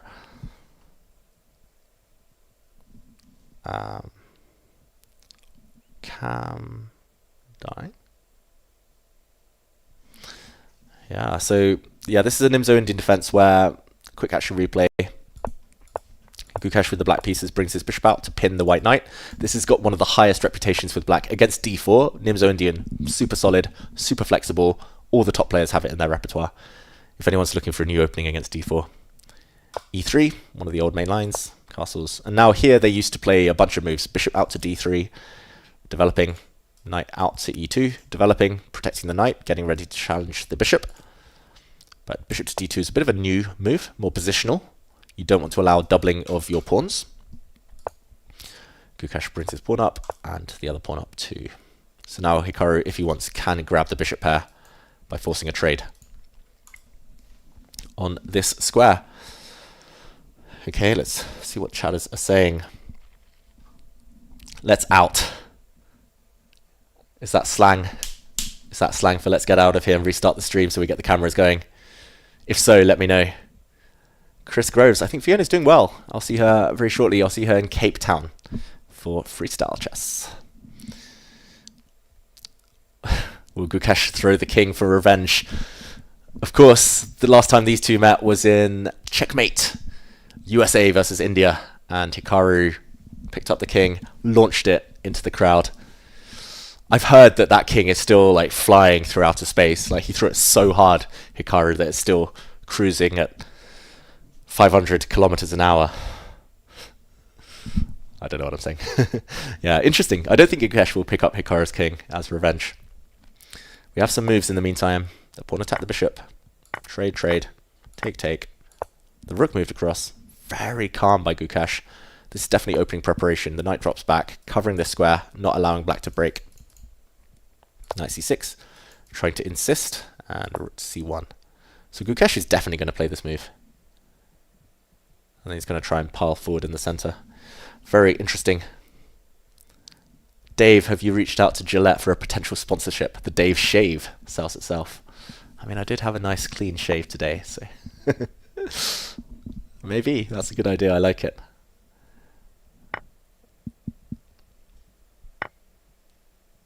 Oh.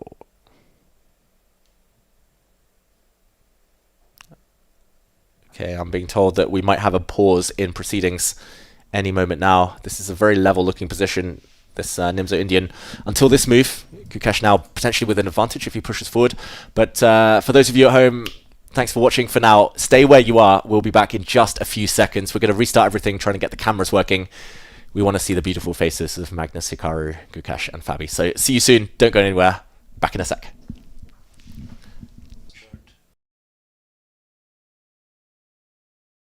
Okay.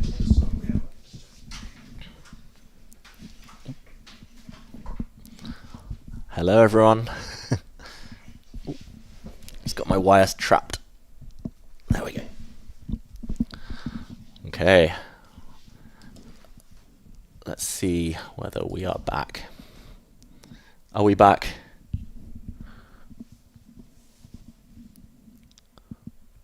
Budget cuts. Something happened. The cams, we got them back. We're back. Hello everyone. Thank you for staying with us. Thank you so much. Appreciate it.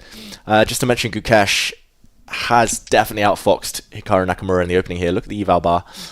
We last left it before the tech break. Thank you to DJ Asios for the help. But we left it here with bishop to b5. Apparently a bad move. Hikaru here should have been a bit more pragmatic and brought his bishop to this square, forcing some trades, hitting the knight. But bishop to b5, this would have been super strong now for black, apparently, with a hit on the white knight. If the knight moves, the queen comes out, and this is a very well-known tactical motif. Hitting this pawn, forcing the pawns to break formation now. There's some stuff going on the other side of the board, but that's irrelevant because queen takes pawn is such a big threat. If the white king castles, bishop to h3, this is a typical pattern. Queen hits the pawn, pins the pawn, the king behind, the bishop hits the pawn as well, double attack. It always seems to work best with the pawn here as well. It's just stopping the white queen coming out, for example, to defend. And only move to prevent checkmate to stave it off is this one, but then the rook falls to the bishop. The St. Louis fisheye POV is legendary, exactly. They have some good opening battle one for black. Instead, bishop out to pin, very natural. Trade, trade. And queen to a4. This is the live position, hitting the bishop, hitting the pawn. I will say this is a very Hikaru decision. He likes to get his opponents to make strategic decisions, much less tactical ones. Oh no. Hello? Can you hear us? Can you see me?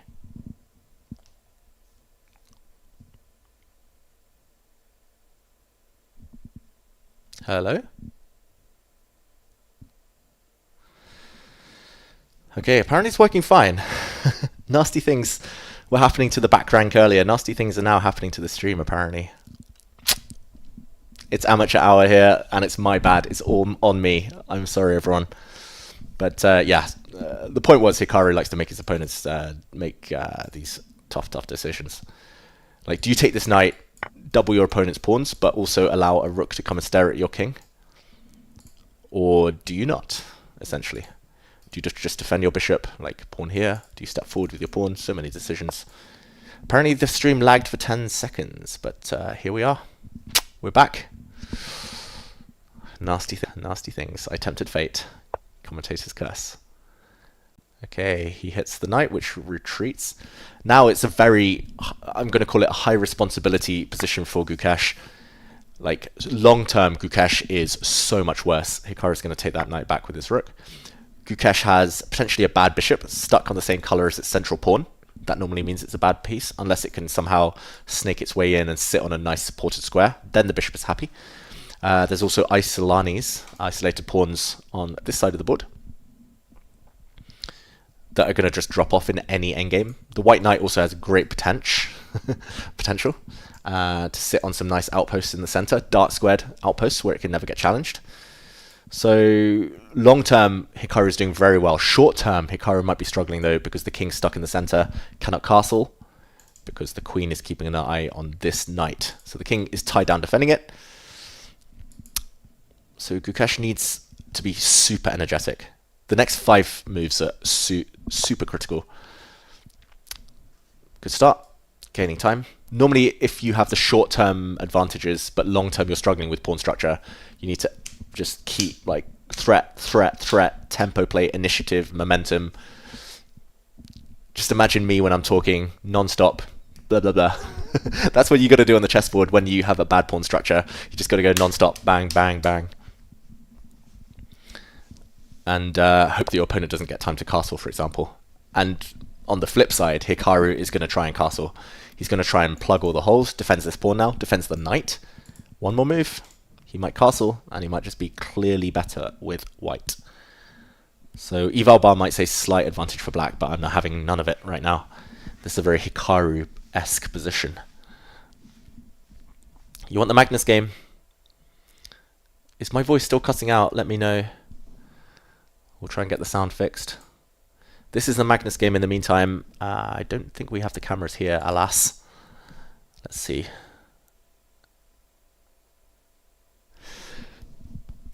No cameras, unfortunately, everyone. Let's talk through the game, though.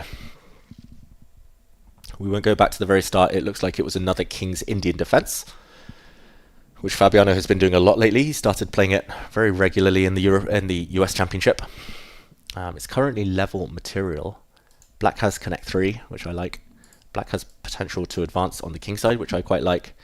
But white has entry squares on the other flank. So I like some stuff for white, I like some stuff for black. And of course that means the position is roughly level, but maybe slightly better for black, if Fabi plays his cards right. Yeah, shout out to St. Louis Chess Club, very kindly, very generously offering links to the video footage. Unfortunately, because I am a tech noob, I'm unable to get this camera, but we'll try and sort that out for later rounds and definitely future days. Remember everyone, 3-day tournament, lots of games. This is only the beginning of round 2, so game 3, but round 2.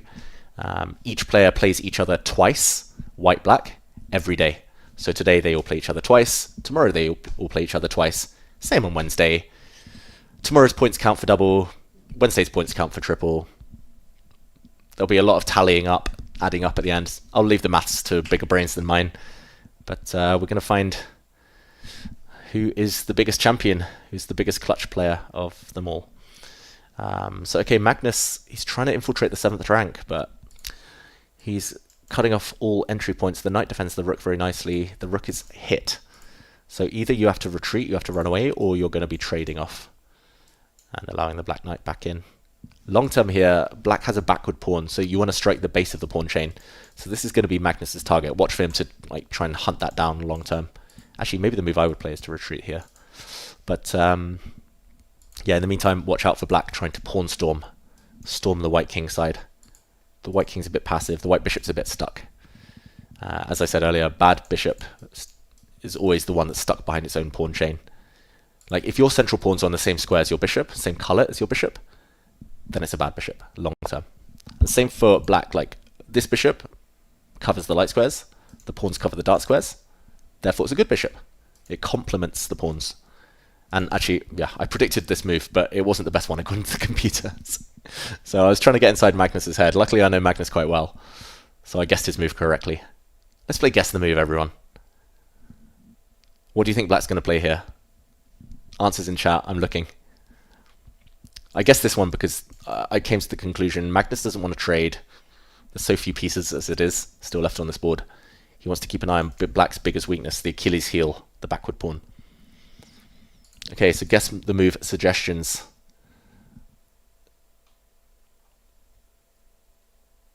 Where is this tournament being held? It's being held in St. Louis in Missouri.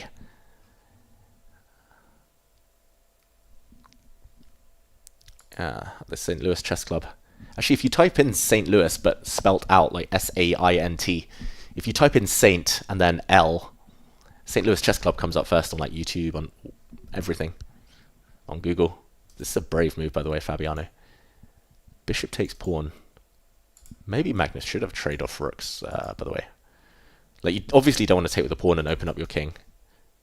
If you play bishop takes pawn, the idea is that this rook is eyeing up the bishop. You can't take it yet. You don't have enough to justify a sacrifice. But you play this one.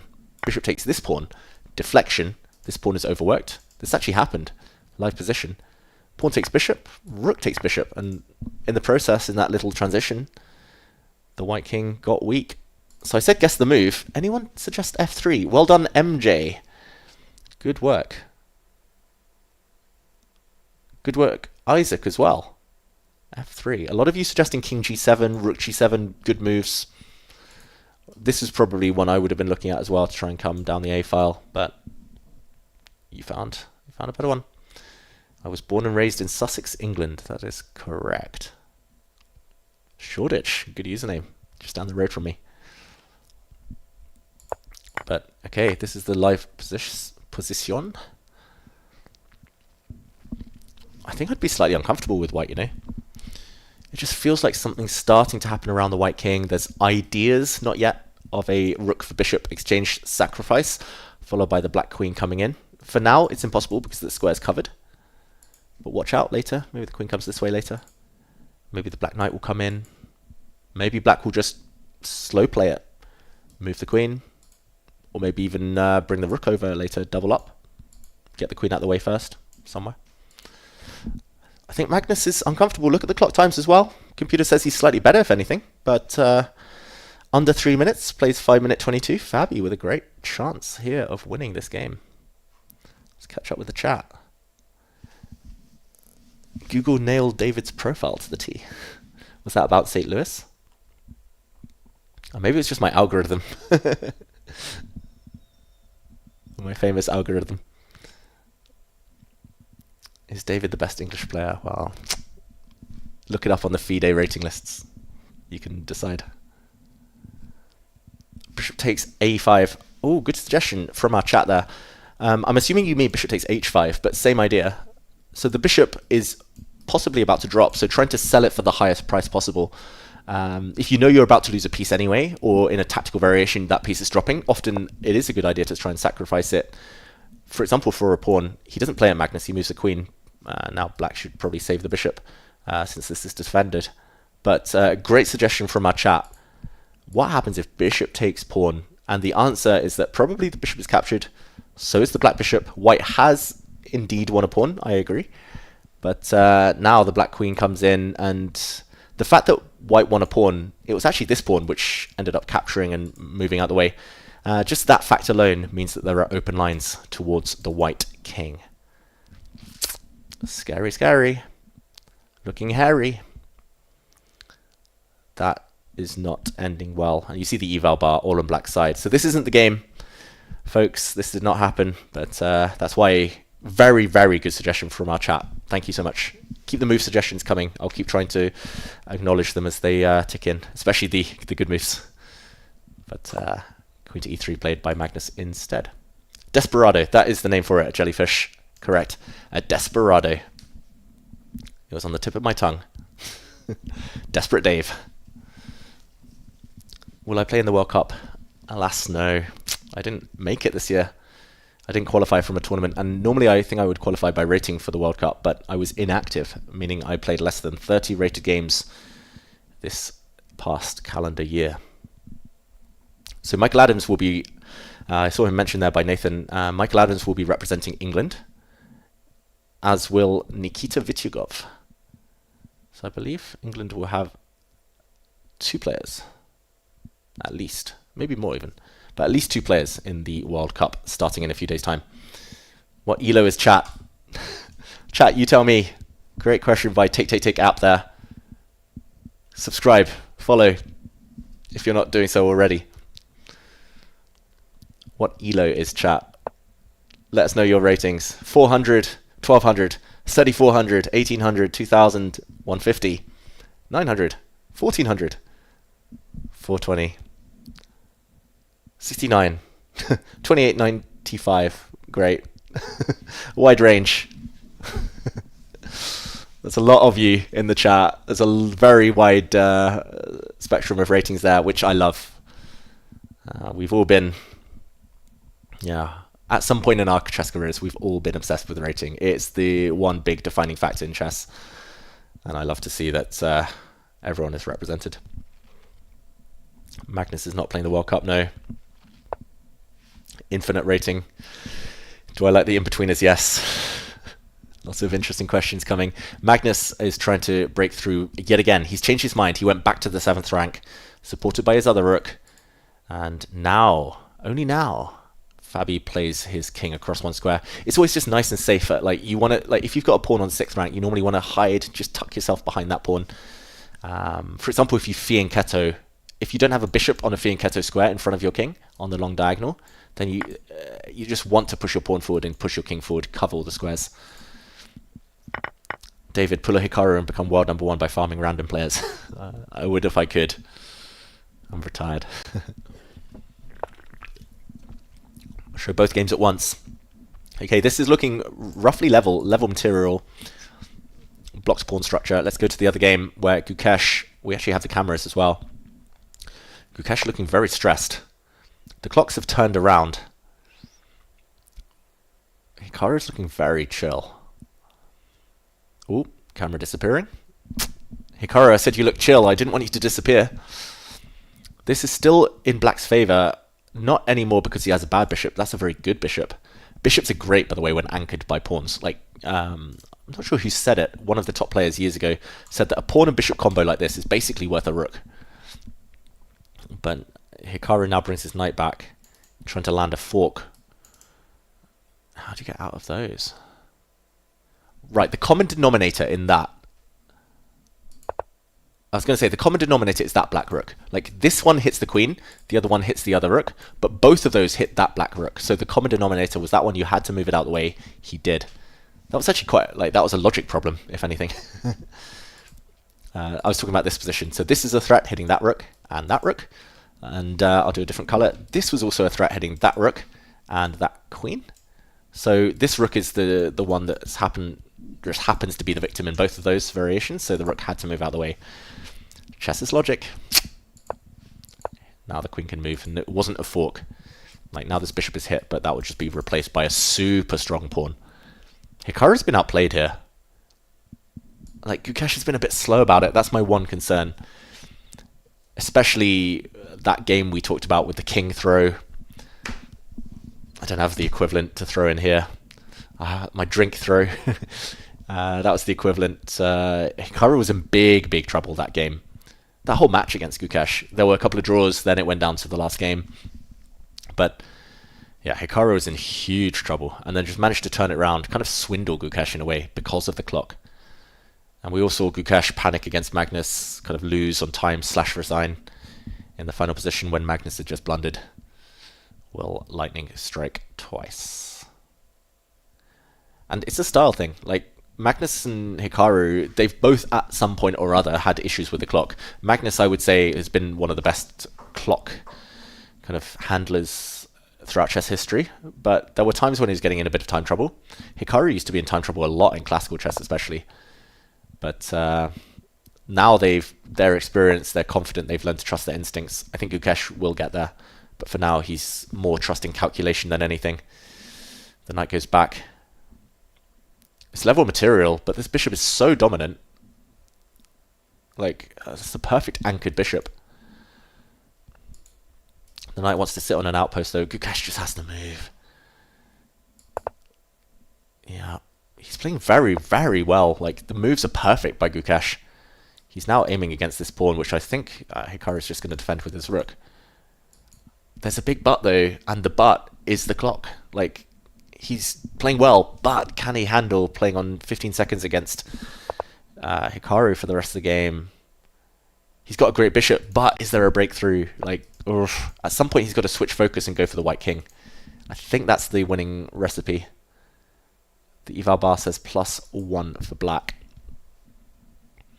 What do we think in the chat now? You've told me your ratings. Thank you, Petter. You told me your ratings, but what's this result going to be? Prediction time. Oh, Rodolfo donated $10.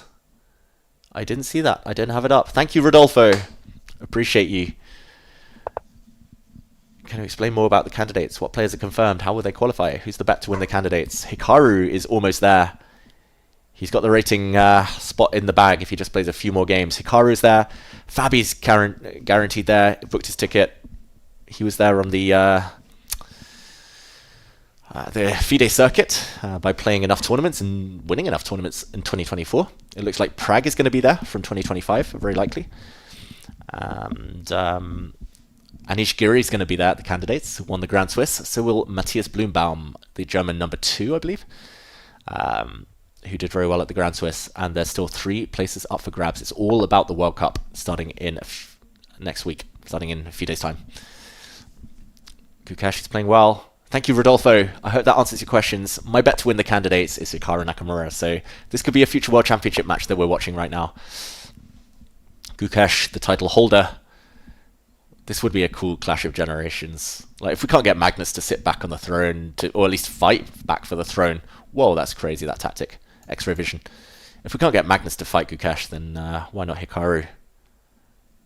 Hikaru is staring into the position. He's been totally outplayed. That's genius from Gukesh. Knight takes rook. Queen takes rook. This rook hit. This knight hit. Level material, but about to be a huge deficit for white. That could be the winner. He's broken the blockade. This rook was the saving grace.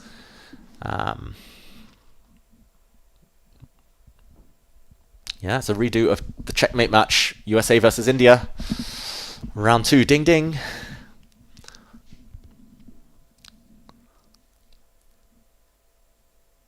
Yeah, I don't even see how to stop this. Like, rook takes, this is a very cool tactic as well. Knight takes pawn, same idea. The knight is hit, can't be defended, and the knight has to cling onto its rook. And Hikaru's played a move. He went back with his rook, now a trade. But Hikaru's a pawn down. This is a beast of a pawn. This pawn is going to leave the white rook and knight immobilized. White's queen is going to have to do defensive duties all on her own here. Let me know. Keep it coming. Who do you want to win this tournament? Who do you think is going to win this game? And who do you guys think is going to win the candidates? Oof, this is a strong pawn. Hikaru's in hustle mode. Look at how he's banging the clock, Hikaru. It's the big gestures. Boom, boom, boom, boom. He's famous for them. Another pawn drops, though. He's 2 pawns down. I don't know why he pushed his pawn forward. He's just even closer to getting checkmated. The white king's so open. Hikaru's about to lose. Hikaru's about to resign. And there we go. Handshake. Good work, Gukesh. Very, very well played. Super composed, super calm. We'll break this game down in the break, but I said break there twice, I know. Talking of break, Magnus Carlsen and Fabiano Caruana are still going through, and the breakthrough has arrived for Fabiano, who's a pawn up. He's got the extra G-pawn, but look at Magnus's king. Every time Magnus plays, he's walking, like, don't try it at home, chess. He's walking, like, trying to sneak his way forward through a labyrinth with his king. King throw. What? Where's the king throw? Did we see a king throw? I took my eye off the camera for half a second. I don't think there was a king throw, but people are saying, wow. The black king's still sitting in the middle. That means black won that game, but now queen trade. Magnus is losing, but Fabi had one winning move. He had to come in front with his king. Only here. He had to come in front to stop the white knight coming forward. Look at this. King to g4 would have been winning because of this brilliant sequence, giving up the knight, and boom, unstoppable. Fabiano Caruana was winning against Magnus Carlsen. He went the wrong way. Pawn first. Knight blocks now, and now this cannot be stopped. And now black is totally stuck. The white king is just going to sit here. Oh, okay, we saw a little transition. I was going to say the only way black's knight can move is to give up the central pawn, and it's going to be a draw. Fabiano missed opportunity. We won't see the handshake because we don't have the camera yet, but we will see a draw. And there we go, half-half. Oh, Fabi, he's going to be kicking himself. That's the thing they say about knights. Knights are so just terrible at stopping pawns on the sides of the board, especially on the A and H files, but just because geometry, was it trigonometry or something? It's just because essentially knights can only stop these pawns. If a pawn's running down the board, they can only stop the pawns from one side. A pawn in the center, they can stop from this side, they can stop from this side, they can stop the pawns. But this pawn is not quite an H pawn, but the knight can stop it only from this square. Only this square. It covers the promotion one. So if Fabi had an extra 10 seconds on his clock, he would have found this move brilliant. Moving forward with the king. Boom. Covers this one. And a clear runway for the black pawn. 1, 2, 1, 2, 3. GG. Grinding like a GM, exactly. Magnus there grinding his way to a draw. I learnt a new phrase today. It's not about the mindset. It's about the grind set. Yeah, it's just if you love playing these endgames, out to the bitter end. That'll be the catchphrase, the punchline for book number 2. Grind like a grandmaster. Radians. Yeah. Yeah. I mean, it's tricky. Like I've played so many endgames. I've gone through so many endgame studies in my career, and like this is like an automatic. I think Fabi at this point he thought it was already a draw, or maybe he was he was just a bit like disturbed by the fact that Magnus has so quickly traded off the queens that he just thought it was a pawn race. But yeah, look at this. The knight just stops the pawn. And the problem is you can't start racing now. The black king has nowhere to go. You can't even go this way anymore. So you have to go forward if you wanted to win. And now you can't give up the knight anymore. Like this one. Or maybe you can, but it's just going to be a draw. Boom, boom, boom, boom, boom, boom, boom, boom, boom, boom, boom, boom. Oh no, and I went out the game. Let's go to the next round. I did see someone reminding me. Thank you for the kind words, everyone, by the way. You've been very kind to me in the chat today. Thank you. Yeah, tough week, as we've all mentioned, but nice to be back in the commentator's booth.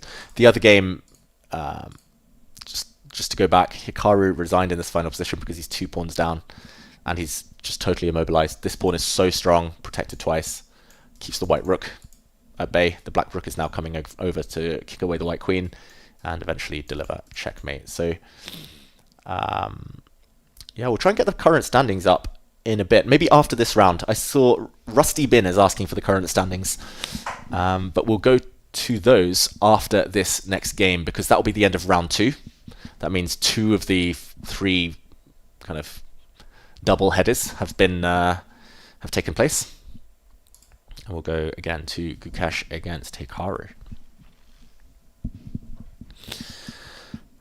Boyan, thank you so much. Chris Groves, why is Smyslov not more famous? Wow, tough question. I mean, Smyslov was a great world champion. I think he was only world champion for, was it a year or 2 before? I mean, Botvinnik just kept winning, like kept losing the title, then winning it back on the rematch, and he lost the title to Tal, Smyslov, and Petrosian. Petrosian eventually was the one who took it on, but yeah, I guess Smyslov, he had a very positional style, so maybe not like fiery like Tal and others. So I think Tal got the plaudits, playing to the crowd. Smyslov, very, very classy player though. Yeah, we'll check out the standings, everyone, after this little round, this next round.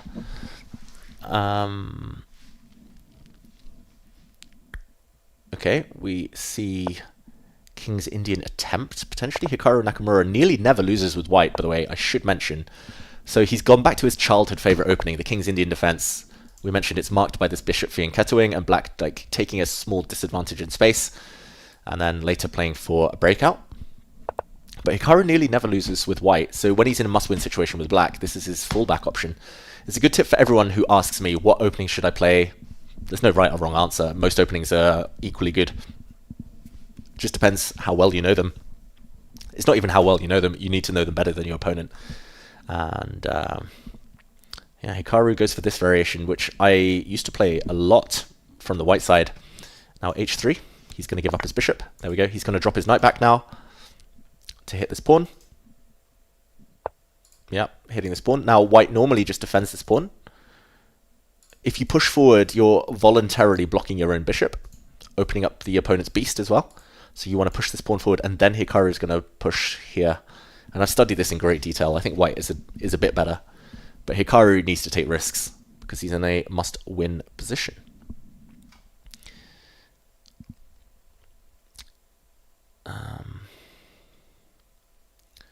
Okay, I also saw some interesting questions earlier.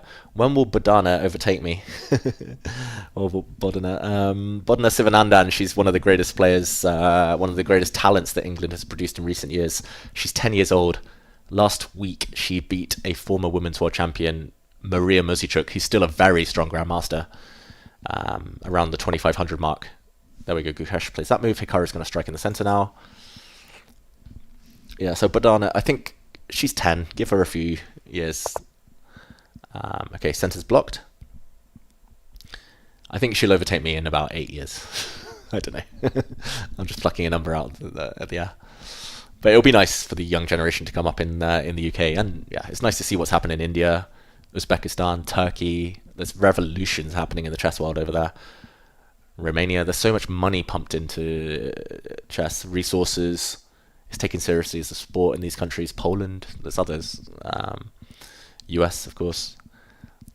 England's still awaiting that next generation to push through and force us all to rise. David, have I coached any top players? Depends what you mean with coach. Yeah, I mean, I've been the second for some very strong players. There's a misconception that I was Magnus's second. I was never officially Magnus's second. I love this move from Gukesh, by the way. We'll break it down in a sec. But I mean, I talk about chess with Magnus. We throw about ideas and stuff, but I've never officially been a second. Like, I'm too busy. He knows there's better experts in the opening out there than me. It's that simple. Like, we're friends, but no, not more than that. I have seconded Peter Svidler for a candidates tournament in 2016, and I seconded Fabiano for a while in 2015. I worked with Fabiano. I went to stay with him at his house in Madrid, where he lived with his parents at the time. I stayed with him for a few weeks, Fabiano, and yeah, it was enlightening. Like, every morning he was swimming, we'd go for a walk, he'd have like a super strict regime. At that point, I was like nocturnal, night owl, like openings of a 12-year-old. I don't know. My openings weren't great, but then suddenly I was working with the best opening player of all time, and ultimately he decided, he wanted to work with Rustam Kazanjanov more, which was a good call. Ooh, that's very risky. Now the bishop gets... Oh, sorry. The bishop gets this diagonal.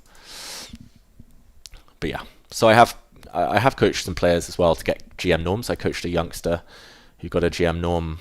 I think he was 2200. I started working with him. 6 months later, he was 2450. This is classical FIDE ratings. And I've coached some young players at world youth tournaments. They've won some national titles. They've won British championships.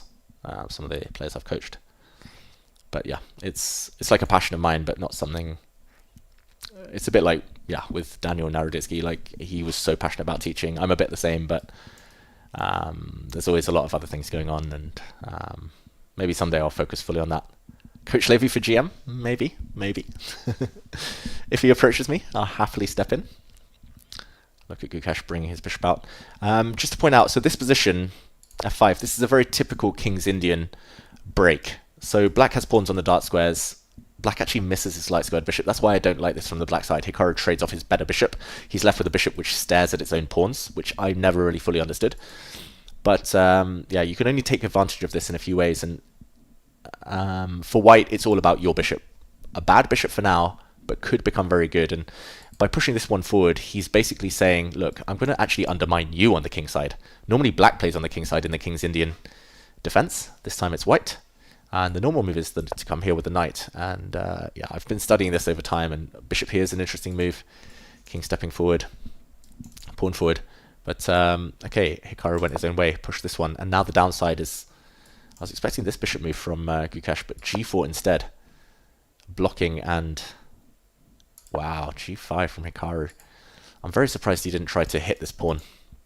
Like move the knight out the way. This is so natural and apparently strong according to the computer. Yeah, I get emotional every time I see his name in the chat. Yeah, rest in peace, Dania.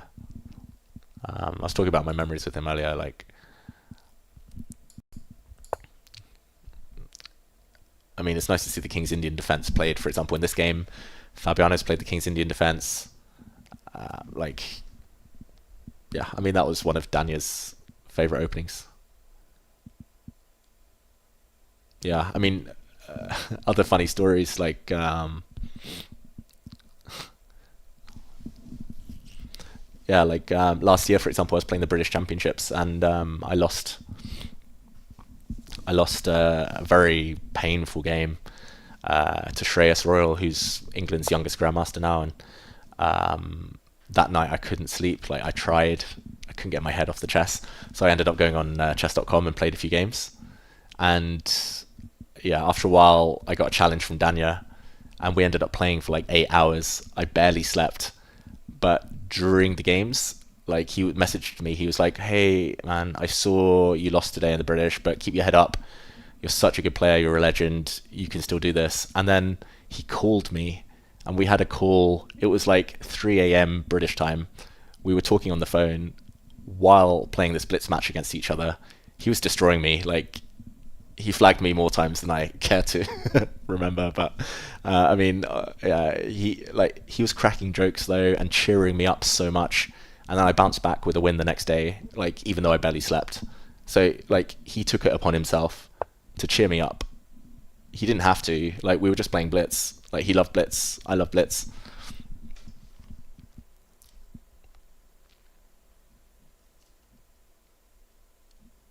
Yeah. He was just a nice guy. Like, I wasn't as close to Dania as some others, like his friendship group in Charlotte. I wasn't as like, Robert Hess commentated with Dania more than I did, and they were my favorite duo to watch. Like, Robert and Dania, like, together, like the dream team. But yeah, it sucks. Like, he was a colleague, and now when I commentate, like, I'm always going to be thinking of him. So yeah, it sucks. Like, life just isn't fair. That's all I can say. I mean, yeah. Yeah, I also saw here at Take we're doing some cool stuff, and I was just looking through my stats, like, as a player, and nobody's ever beaten me as many times in my life online at chess as Dania. And I'm so glad that that's the case. Like, I think he's beaten me something like 80 or 90 times in online chess. Like, it's, yeah. Even Magnus hasn't beaten me that much. So, I mean, in the meantime, this position is very blocked. Let's go to the other game. Hard to get excited about this one, I must admit. Eval bar gives white a small advantage. That's partly because computers, even super strong modern computers, Stockfish, and others, they overestimate the space advantage. White has the space advantage because if you look just at the center, that's just the D&E files. White has the furthest advanced pawn. That pawn clamps down. Not just that, white has the bishop pair, and although white's bishop looks a bit meh right now, it has the potential, if it ever kind of makes it the long way round, say the bishop drops back, you push a pawn, if the bishop ever comes round, it could sit on some nice squares, some nice juicy outposts, so it has long-term potential. Black's bishop is just a bit of dead wood. So yeah, I think Gukesh is doing a great job at just keeping control. yeah, the way the scoring works, it's just a mini match, 2 games. You get points even if you lose the match 1.5-half. You get like the point for the draw. So the points for the draw. So I don't think Hikaru is going to burn all of his bridges trying to win, but a bit of pride will maybe try and make him do something with black. But he's totally blocked on the king side. Like this pawn chain looks nice, but it blocks everything.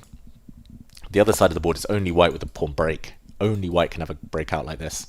Gukesh is going to try and find a good moment to move his bishop without allowing the black pawn to step forward to f3.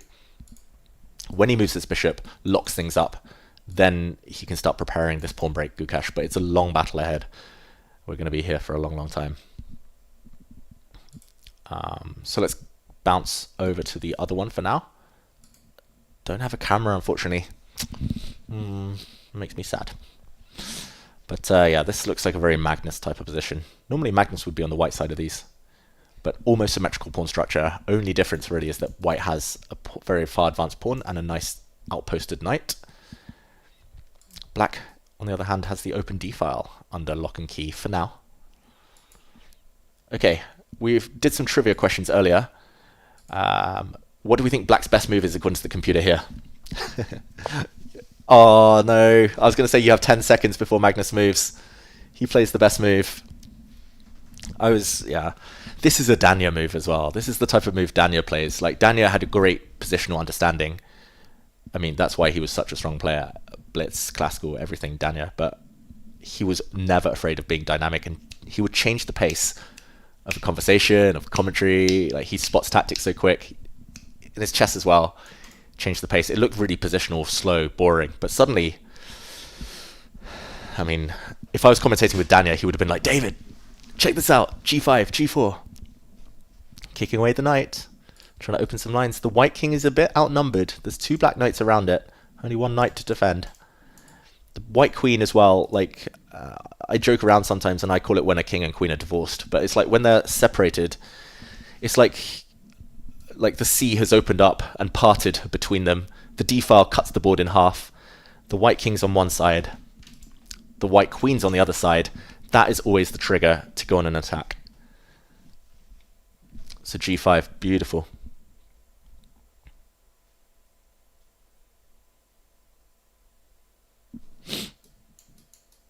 G5, G4, and that was the best move according to the computer. The only one to give a black a small advantage. And yeah, this is actually a bit scary. Like, probably if it were me, like, I know this is coming next. I can't really do much about it, so I would brace for impact. That's a phrase Anish Giri used a lot when I commentated with him. But the move I would want to play is to move my knight away. I'm not sure which direction's best. Like, this feels safest to keep my king safe. But like, the pawn comes anyway. You can never take because, whoops, check, fork town. And yeah, sorry, if I go back here, if you try and block it, there's all sorts of ideas in the air. Like, the black queen can come across, X-ray vision on this one. I mean, the main reason I was especially scared of moving my knight away with the white knight is because actually the black rook is coming in. This could turn so easily. Apparently it's not good to come in yet, but yeah. This is scary, scary times. Not Halloween yet, but it's scary times for Fabiano Caruana. G5. Yeah, it would be fun commentating on these games with Daniel right now. He'd definitely be watching these games. Yeah, and the thing is, like, I know the best way that he would want to be honoured, like, is with puns and great commentary and stuff, but like, I feel like my pun game has disappeared out the window this last week. Hit me with your best puns, folks, in the chat. Cheer me up. Hit me with your best shot. Yeah, this is looking very nice for black in the meantime. Definitely a difficult position. Thank you so much to Nima for the donation. There was another donation a while ago that I only briefly saw. Thank you so much to MJYV2TV as well. Yeah, thank you everyone for the company. Like, it's just nice to be able to talk about chess. And remember, as you see just below my picture there, covering Title Tuesday every week. So tomorrow. One of Daniel's favourite tournaments as well. Take. Yeah, Take isn't the tournament. Title Tuesday's the tournament, but we're covering it. And yeah, it was like the final game that we covered on our broadcast on Title Tuesday of Daniel was him crushing Magnus. So yeah, I mean, he was capable of beating anyone in his day. Yeah, scary nights in both sense of the word. G4 for the score. Oh, I see the puns. I didn't get one of them. I was like, why are people telling me to stop howling? Whoops. Yeah. Can I save the Dave Cave from the rave? Fabi's got to be brave. Rook's coming in. It's going to pave something. Pave the way. Oh, this is super scary now. Look at the black rook. The black knights are ready to jump in. The black queen is only a couple of moves from hitting this knight. The downside is for Magnus, if he loses like momentum, if he loses like the attack that's brewing, if it just dissipates somehow, if Fabi can trade off pieces, somehow neutralize things, then this knight has a beautiful square. That is a different square, a different type of square to the ones the black knights occupy, because that's a genuine outpost. Like, the black knights can be hit by pawns, they can be evicted, but this one can never ever be challenged. That's a free pawn as well. The other knight also cannot be challenged by pawns. Yeah, this one, it feels like it's hanging in the balance. I just think momentum-wise, clock-wise, Magnus is 2 minutes up. Should be advantage black. The move I want to play is this queen move, just to defend the rook, but also to stare at the white knight, make it feel a bit uncomfortable. Okay. David should throw in the towel. Howell's towel. Why am I not covering the other match? Let's go back. This position hanging in the balance. Magnus thinking though, ooh, the other one was agreed drawn. And let's go. Let's see if they're still at the board. Was it agreed drawn? No. Wait. Maybe the camera's slightly behind, because it looks like Hikaru, and then the camera disappears. It looks like Hikaru was leaning back, very confident. It looks like he'd offered a draw. And the players have disappeared. The camera's disappeared. I don't know what's happened there. Let's try and refresh that scene. There we go. They've been replaced. That beautiful board, accompanied by the beautiful arbiter, Chris Bird. I've heard his favourite opening move with white is 1f4. International arbiter, Chris Bird. Yeah, he does some good work in the US chess circles. I follow him on X as well. Always words of wisdom. Okay, yeah, I mean, sorry everyone for not covering the last 10 moves or so of this game. If we just do a quick action replay, we left it just before Gukesh played this dubious move, apparently. I'm not sure why it's dubious. Apparently he should have been pushing this pawn, but if he'd pushed this pawn, this just looks like a total lockdown. Like, where are the pawn breaks? This looks like a dead draw. But, okay, computers still prefer white. And it just becomes very locked up. Doon, doon, doon. Back and forth, back and forth, back and forth. And the players repeated the position. White looks better, and computer says white's tiny bit better just because there's an outpost here. But the problem is there's nothing you can do with your pieces. Bishops hate blocked positions, by the way. There's nothing you can do with these guys unless you push this one forward. And if you ever push forward, for example, say here, if white had pushed forward instead, then things could easily turn. Like, there would be a bunch of trades. The black knight would sit on a beautiful outpost. The black bishop now is coming out. You've freed that piece. You've freed the black rook. Gukesh wanted none of that. So I think a very fair result.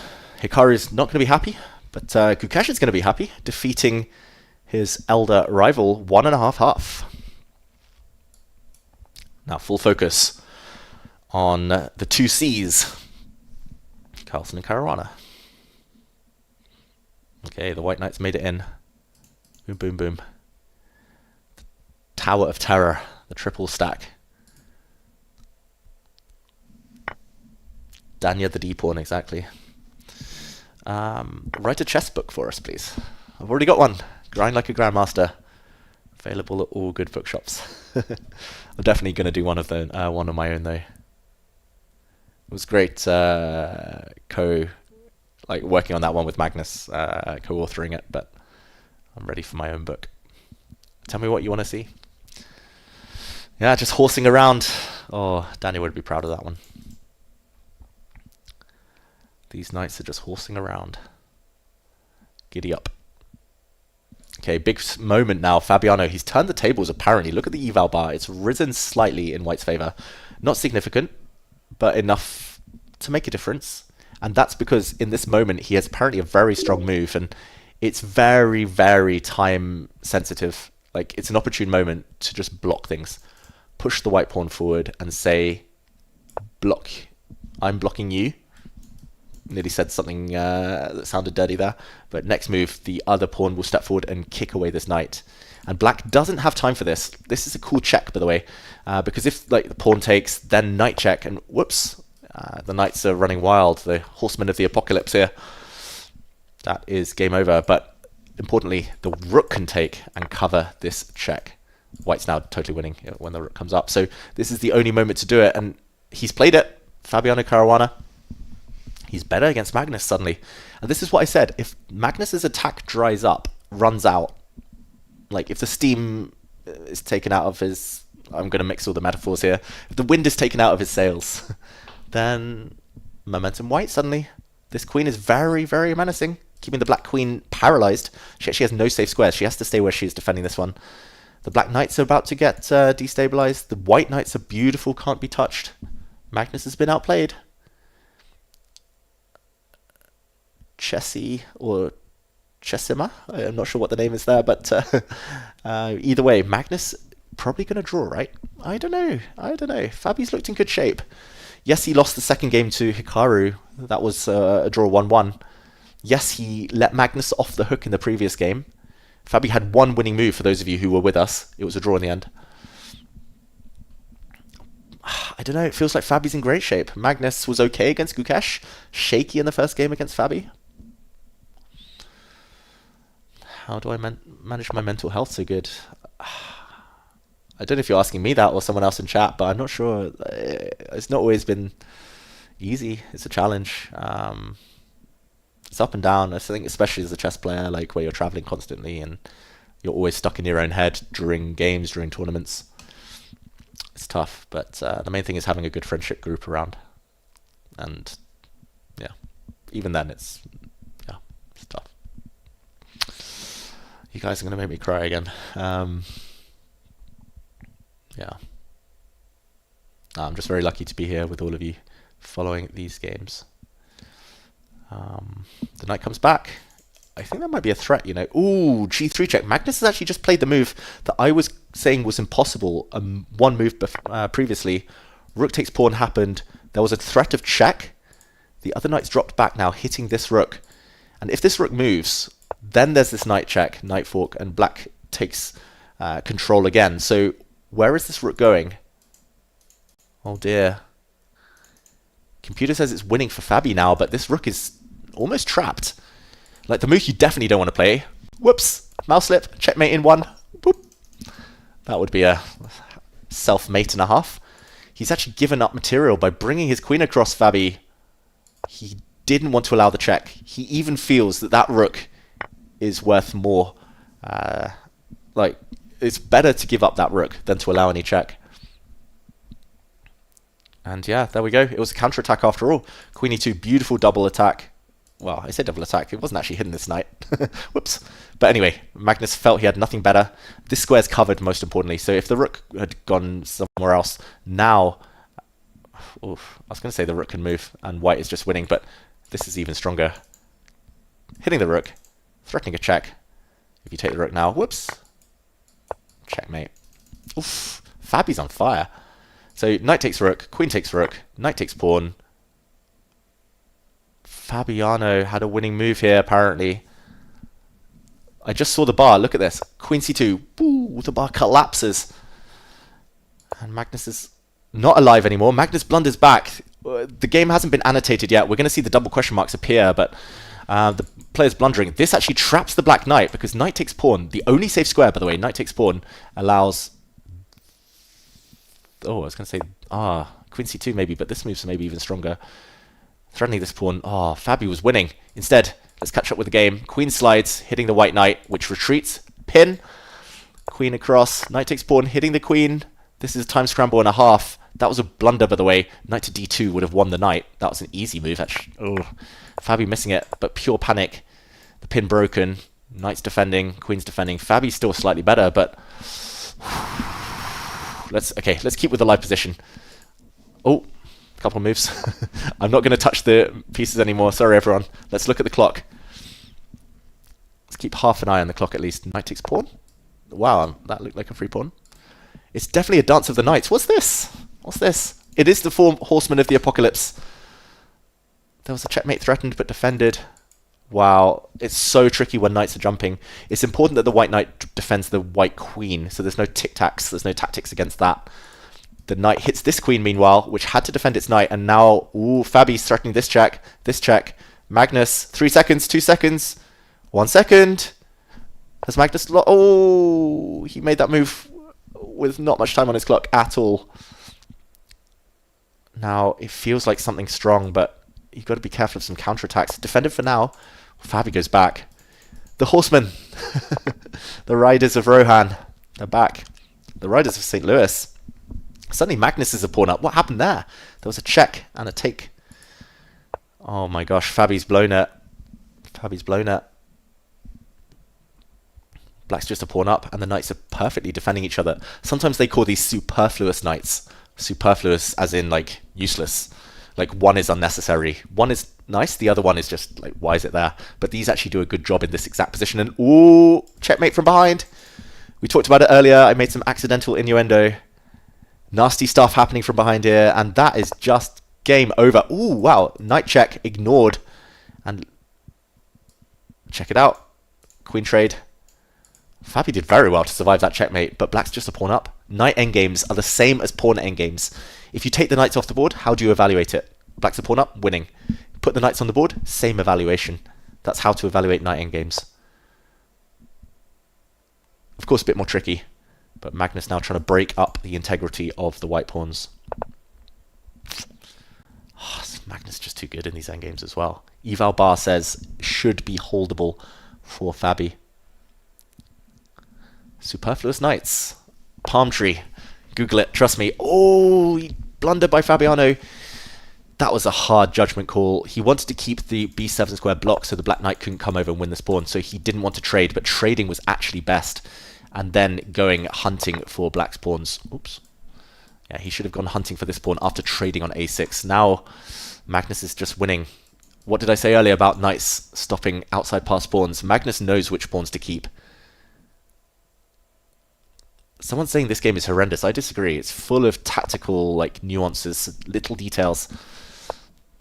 Well worth study. And now Magnus can just swap knights. GG. Pawn endgame. I told you. Knight endgames. Oh, he didn't play that. This is a pawn, though. Knight takes pawn. There's knight takes pawn. That's tricky. And the white pawn would run through, so the black knight has to stay here for now. White's king is so far away, though. Look how far it had to sidetrack itself. Like, some players in football were born offside. I'm thinking Filippo Inzaghi in the 90s and 2000s. Those who know, they know. Some players are born offside. That white king was so offside. It was unreal. And now black is just going to give a check and be 3 pawns up. Insane comeback by Magnus. Agreed. There's no camera on this one, unfortunately. Sorry, everyone, for letting you down. Magnus even takes with the king to defend the pawn. That's clever. Knight into the corner. It's a check, but the king continues chasing. Wow, Magnus in an endgame. You just can't go to endgames with Magnus. It's crazy. His win rate from these endgames is another level. It's a different world. How do super GMs lose their mind against Magnus? It's the Magnus effect, which is apparently a thing in science as well. If you Google Magnus effect, it's not even chess. It's a scientific term. I can't explain it here because I'm a science noob, but Yeah, we see an arbiter adjusting some pawns, but not on this board. Or maybe they're on this board as well, because there we go. It is a result. Fabi resigning. Magnus 3 pawns to the good. Counterattack against the white knight. I thought he might play on another move by bringing his knight forward into the corner, but the black king can go back to attack the knight. It can also stay forward, and actually the king protects everything. And watch those corner pawns again. Outplay the knights. The stream might be lagging, I'm not sure, but that's my fault. That's nobody else's fault. I'm sorry, everyone. I hope you're enjoying the clutch chess, though, and we will get cameras in this next round. Let's see if we can get the standings on in the meantime. Here you might see some details. Wait, how do I do this? I'm going to white. Oh, no. I've just changed things. There we go. Scores on the doors, everyone. Ooh. I'm going to move... Wait, how do I move this across? So score is 3. They've all played 4 games, so actually that last bit is not so relevant. So let's close it here. Well, actually, let's open this because you can see... Oh, that's cool. Watch live with GM David Howell. I did not know that was embedded in Lichess. That's cool. But yeah, this is currently the scores, and I do not believe that the clutch points come into effect until tomorrow, where things will double, then triple on the last day. So tomorrow is more important. The final day is all important. But for now, Magnus with 3 points. That is a win against... There we go. A win against Gukesh, a draw against Gukesh, then a draw against Fabi, and a win against Fabi. So he's beaten both of his opponents, Magnus, 1.5 to half. Very impressive, very consistent. Magnus was very lucky, though, in his first game against Fabi, losing in the endgame, but survived. Second one, I'm not going to say lucky. He just stayed tenacious, fought hard. There's a lot to say for fighting hard in chess. No game, especially at the top level, no game is 100% smooth or easy. It's just impossible. Like, you play a world-class opponent, of course it's going to get messy at some point. Like, of course they'll throw everything at you to try and save a game. So Magnus, yeah, very impressive. He turned it around against Fabi. In second place, it's Gukesh, throwing off all of the doubters, the naysayers, who claim that he's not so good at rapid chess. In rapid, he's very dangerous, Gukesh.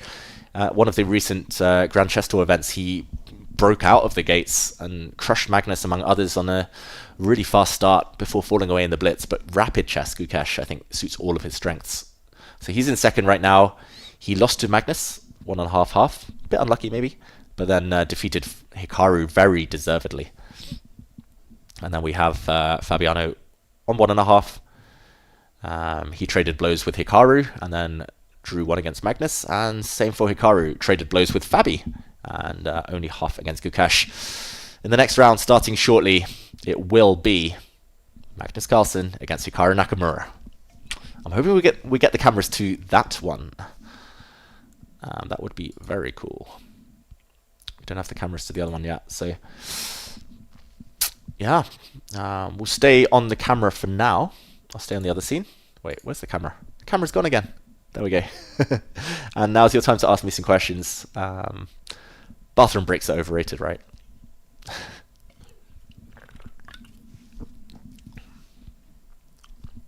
Magnus still flawless. Is he still so good? It's hard to say. Like, Magnus is Magnus. His finishing technique is peerless, like unsurpassed, I think, in chess history. If you give Magnus a small advantage in an endgame, he wins. It's like, I talked about Filippo Inzaghi. It's like in football, all great strikers. You give them half a chance, the ball's in the back of the net. Ronaldo, Messi, Erling Haaland, Lewandowski, you know, you name them. Brian and Bumo. No, but if you give the world's best players half a chance, they punish you. It's that simple. Magnus, he very rarely lets the opponent off a hook. But if they have him on the hook, if, like, Fabi was winning twice against Magnus, only got half a point in the end. It's just, like, he has this extra bit of, like, practicality. He's super slippery, Magnus. He's tricky. He kind of, not bluffs, but he kind of bullies his opponents as well, Magnus. into playing really complicated chess if they want to beat him, because they know they can't go to an endgame. Even if they're slightly better in the endgame, they might lose. He forces them to take massive risk. He forces them to be accurate every single move. With others, it's not so simple. It's like, if I'm losing against Fabi, I might say like, okay, let's go to an endgame and I'll try and survive there. But against Magnus, I don't have that option. So it's just like, there's different levels of it. Like, they're all equally strong on their day. In classical chess, Fabi probably would have beaten Magnus in those positions, but yeah, it's tough. It's tough. Messi, Ronaldo, who's better? I was doing some chess trivia earlier. I need help with more. Who enjoyed the trivia questions?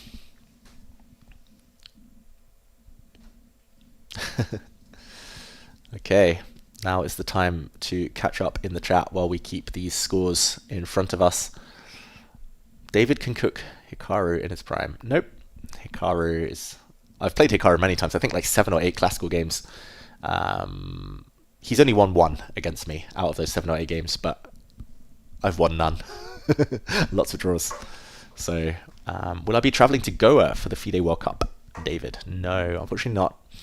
I did get asked to commentate in Goa. I could have played as well if I was a bit more active. England get a wild card because we performed adequately well at the Olympiad. We were one of the higher up European nations, so we get a wild card. We can select who we want, and I think on rating I was number 1, but I hadn't played much. So I said to the English Federation, I was like, look, I don't think I deserve it. Like, I haven't played. It should go to someone who's more active. And it ended up going to Michael Adams this year, which is nice. Like, he's British champion. Nice to see him have another go. I think, yeah, there won't be so many more World Cups, maybe for Adams, who doesn't enjoy the knockout format. But it's good money. Like, even if you lose in the first round, it's guaranteed like $6,000 or something. So in hindsight, maybe I should have said yes. Nah, but Adams deserves it more. And nice to see Vitigov there. I think he's qualified maybe on rating. Lots of questions coming in. That's good. If I could add one player to this event, who would it be? Oof. Hans Niemann. Or Arjun Erigaisi. Vincent Keimer is actually world number 4, I think, on the live ratings as well. So, yeah, I'll be watching the World Cup. I'll be commentating a bit on the World Cup. So, if you want to see some games, let me know as well in the chat right now. What do you think about something like this, but me on a sofa commentating, less formal, probably not in the Dave Cave. Maybe Magnus on the sofa next to me. He won't be playing in the World Cup. We'll just be chilling, snacking, playing some chess, watching some chess even. Maybe both. What do you think of that? What do you think about that idea? Goa will be cool, I agree. Thank you so much for the nice comments there. Do I watch Formula One? No, although one of my best friends from school, he works with a Formula One team. So, whoa, thank you, Rodolfo, for the donation again. I really appreciate it. Everyone at Take appreciates it here. You have 6 kids between 12 and 2. All of them love chess. If you want to know how to spot potential, what things do you want to look for? What is your advice for 10 years and under to work on? Play. Puzzles. Like, that's my tip for everyone of any age, any level, just, you have to learn those patterns, those tactics. Tactics are 99% of chess. Like, I can talk about positional play all I want, pawn structures, bishop pair, like active pieces, all that, but tactics decide games. It's just like in football, you can dominate 80-90% of possession. You can have the biggest XG ever, but if you can't put the ball in the back of the net, you draw or lose a game. It's the same with chess. You can have the perfect positional understanding, but if you don't have the tactical vision to finish it off and the calculation skills. So, yeah, play, especially for the kids. Play through learning. That's interactive and fun. Thank you for the question, Rodolfo. If you're in doubt, try and find a local chess club. Take your kids there. Let them play a few games against the more established players. They'll have tips. They'll welcome you, hopefully, and they'll be able to tell you maybe what your kids would most benefit from. Lord Daniel Dubov. That would be cool. Daniel Dubov on form. When he's in the mood to fight, which is unfortunately a bit rare these days, then Yeah, Dubov is a legend. Dubov reminds me a bit of Tal. Tal was a fiery attacking player, but when he became a bit older, a lot of draws. Tal actually had one of the longest unbeaten runs in World Chess because he was drawing so many games. And Dubov now, if you look at all of his big tournaments, it's draw, draw, draw. Grand Swiss, I think it was 10 draws out of 11. Other events, it's a lot of quick draws. So it depends on Dubov's mood, I think. But he's talent-wise, like top 10, top 5 easy. Cape Town, yes, I'll be there in December. Freestyle chess. Let's go. Yeah, I agree. Abdul, commentary duos are probably better. You're probably sick of my voice alone. This is more of a stream than a commentary sesh. And I hope all of you don't mind the chilled out vibe today. It's quite late here in Oslo. It's 8:30 p.m. I've been up 10 hours. No, I've been up 12 hours even more. I've had like a sandwich to eat all day. It's been like super chilled out day. Rode here on a scooter to the take office. It's been nice. Looks like a lot of you want to see me and Magnus on a sofa watching the World Cup. It'll just be a chilled out watch party with you guys. Like, I quite like the idea, gotta say. I hope you do too. I'm glad you do too. Does Jonathan Rowson still play? No, I don't think so. Jonathan Rowson was one of my heroes growing up. Scottish #1, 3-time British champion, which I managed to emulate eventually. It took me a bit longer than it took him. But also author of some great books. And Jonathan Rowson, I saw he publishes a blog. I still follow his blog. And one of his books, Chess for Zebras, depending on where in the world you are, it got translated into French recently, and he was very proud, so, and justifiably so. Favorite Dania phrase? Biting on granite. Yeah. Bishops like to bite on granite when they're staring against very strong pawn chains. Yeah, Robert Hess, I agree. One of the best commentators out there. Jovanka, likewise. Yeah.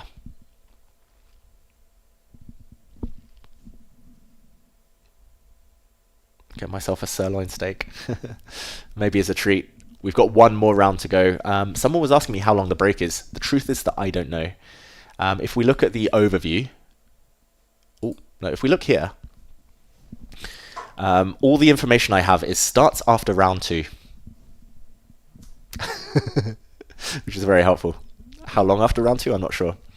I think it's due to start within the next half hour. I'm just not sure when.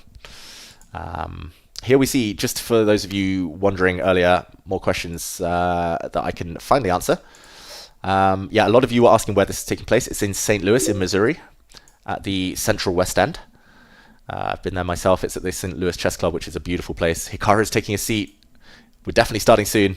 The time control is 10 minutes plus 5 seconds per move. I think I mentioned that earlier, but might have forgotten to update those of you who've just joined. And it's a 4-player, 3 times double round robin. That means each day there are 6 games. You play each opponent 3 times. So by the end, we'll have had 18 games. And if the scores are still tied, or if someone is locked at the top after Wednesday, then there will be playoffs, which would be very fun. And these are the 4 players that you are getting to enjoy here today. It's good news for us. It means Hikaru and Magnus will be on the camera. They'll be facing off against each other very, very shortly. I'm going to bring that game up. Gukesh will be paired against Caruana. Tell Magnus to allocate some budget for top-tier cuisine while you do commentary. Oh, I wouldn't mind that. Some sushi chefs on the go. They do very good food, by the way, in St. Louis at the Chess Club. When I played there at the Winter Classic in 2017 and the Summer Classic in 2019, both times there was a back room at the club, which is already huge and has just been expanded. There was a back room full of like the most beautiful array of snacks, drinks, everything. And I don't like to walk around much during my games. Like it was classical chess. It was like a 6-hour, 7-hour session. Those who know me know I like my long games. My style is just geared towards long grinds in the endgame. Every day, 6 hours, I would be sat there at the board. 3 or 4 of those hours, I'd be walking around. Anytime my opponent was in the on move, thinking I'd be back there. Mini fridge, yes please. Sushi, yes please. Biscuits, yes please.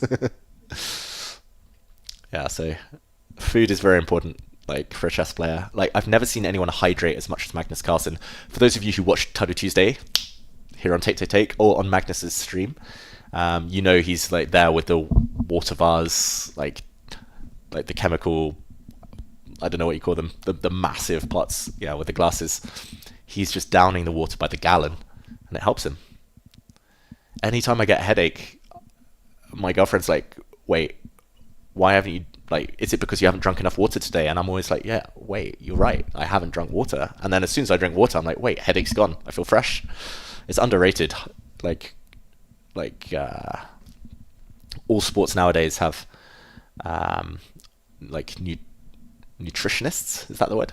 They have nutritionists. It's very important. Stop talking. Yeah, I will. Sorry. Robin Wintergreen. My camera is so small on this view. It's all about the chess, that's why. Let's get rid of this as well. Let's do this.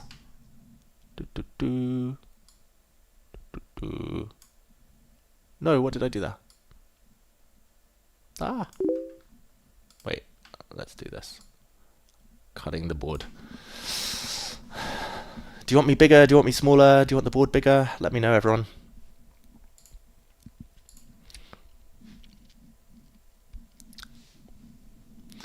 I'd like to hear you commentate on football with chess references. That player's slow as the king. I was watching football the other day, and I think it was Martin Keown, for those of you who know him, former Arsenal centre-back, and he was commentating. Or no, it was the like post, or like I think it was the halftime show. Sorry, and then they came to him, and he said, like, the football, it was 0-0, of course, and he was like, if this was a chess match, it would be game set match. If this was chess, it would be game set match. And oh my gosh, yeah, it was like the total mishmash of all sports there was impressive. Extreme close up, please. That's for the Howell Hub streams. Magnus Carlsen against Hikaru Nakamura, in the meantime, has kicked off. It's pawn to d4. Knight to f6. Magnus brings out his knight. There we go. So the idea is to establish a big pawn center. Actually, if Hikaru doesn't stop this now, it will become the Pietz opening. It is stopped, and now it's the Jabava London with the white bishop coming out early. There is the idea of the white knight coming and winning a pawn, so that has been stopped by a6 and h6 now from Hikaru Nakamura, which I've never ever seen before. I've just learned something new. Martin McKeown. Wow, great name. Take away the chessboard, only show David full screen. Yeah. I appreciate it, guys. I appreciate the love. Yeah, water's very important. If it was golf, it would be en passant. Yeah, I did become a Grandmaster in 2007, long time ago, nearly 20 years ago. Wow. Okay, in the meantime, both sides developing. The reason the Jabava London system is less popular than the pure London system is because this knight sometimes gets in the way. Like a move White would love to play. Magnus would love to like hop over his knight. Unfortunately, knights are the only pieces that can do the hopping. But you would love to play pawn to c4 to challenge Black's center. So this knight looks nice and developed, but knights in front of pawns, especially on the queen side, not necessarily a good thing. Like knights in front of pawns on the king side are fine because kings normally go to the king side. Pawns and knights are both perfect defenders. But on the other side, you want to be able to throw pawns forward, and knights get in the way. So the Jabava London, not so popular. We've seen some trades in the meantime.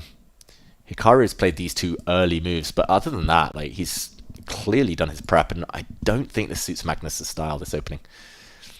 Of course, he can play anything under the sun, Magnus, and he normally gets away with it, but yeah, normally this opening you need to attack, and Magnus, he likes a bit of a longer grind, a bit of a more maneuvering phase before the real fireworks. He likes to work his way into a game. But this one, it's like, boom, move 9, pawn center exploding, action already. Hikaru's looking away, trying to remember his prep. The most ambitious move is definitely pushing forward. But I was going to say, Hikaru against Magnus shows a lot of respect. And I think he's very happy to see some trades in the center. So if Hikaru pushes forward, he gets space. The white knight moves. Probably has to reroute. But it becomes much more cagey, long-term battle. Hikaru definitely wants these pawns off, but he won't take it on Magnus's terms. Nutrition's important, exactly. Even in esports like chess. Jabava London. Yeah. I actually don't think it should be called the Jabava London. I think it should be called the Prié London, after French Grandmaster Eric Prié, who was playing this long, long before Bado Jabava got his hands on this opening.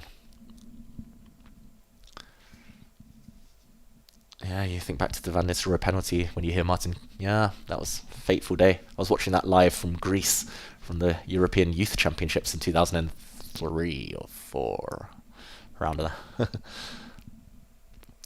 Hikaru plays passively against the top guys. There is a trend that Hikaru plays, I'll call it solidly. He doesn't mind a draw with black against the top players, Hikaru. He doesn't put pressure on himself to try and win. He saves his energy for the key moments, so that's a good sports technique as well, Hikaru. He's very professional. Lewis, thank you. Yeah, I mean, Dania inspired me. Like, he inspired a lot of people, and yeah. All we can try and do is emulate that. When you watch football, you can't help seeing wingers as rooks. Yeah, the wingers going down the wing. Flank attacks, and then you cut in and mate. You cross the ball. Like there's a queen here ready to head it in into the goal. I'm drawing arrows for no reason here. The rivalry that never existed. I don't know. These two, they've had a big rivalry in rapid and blitz chess. Let's be honest. Like, let's be fair. Especially blitz chess, especially online chess, they've had a massive rivalry. In classical, maybe not so much. Magnus and Hikaru, but I mean, this is rapid. This is like a hybrid event where it's a different format, very fast time control. Magnus now taking a massive risk. If Magnus wanted a draw, he would have taken that pawn, by the way, and he would have like cleared half the board. Pawn trade, knight trade. Magnus wants to win. Now it looks like a French defense pawn structure with these 3 pawns. I quite like Magnus's idea. Like eval bar drops slightly, says it's better for black, but bishop pointing this direction, bishop pointing this direction, pawn cutting the board in half. Queen's going to step up, maybe some sacrifices in the air. Magnus is saying to Hikaru, you can't just play passively. He's going to step his queen forward probably now. Or move his rook across. There we go. Big sacrifice threatened. Like, if black just does nothing here, like removes his rook, I don't know. Bishop takes pawn, like, to show. This is just gonna, well, I was gonna say ends in checkmate, but maybe black can hold on with blocking the diagonal. Ugly, the queen to d2. You don't want to allow this as a chess player, ever, ever, ever, ever. You just played the Jabava and won the rook with that trick. Good work, Feverstock. Blunder already. Hikaru almost winning. Not sure. Favorite football team's Manchester United. Skellenap was clearly here during a stream that me and Magnus did once from his apartment. Flashing you with my forehead. I do have a big forehead, and that stream was all about roasting Dave. This is not roasting Dave. This is the Dave cave. This is a safe space. No trolls allowed. Only Dave allowed.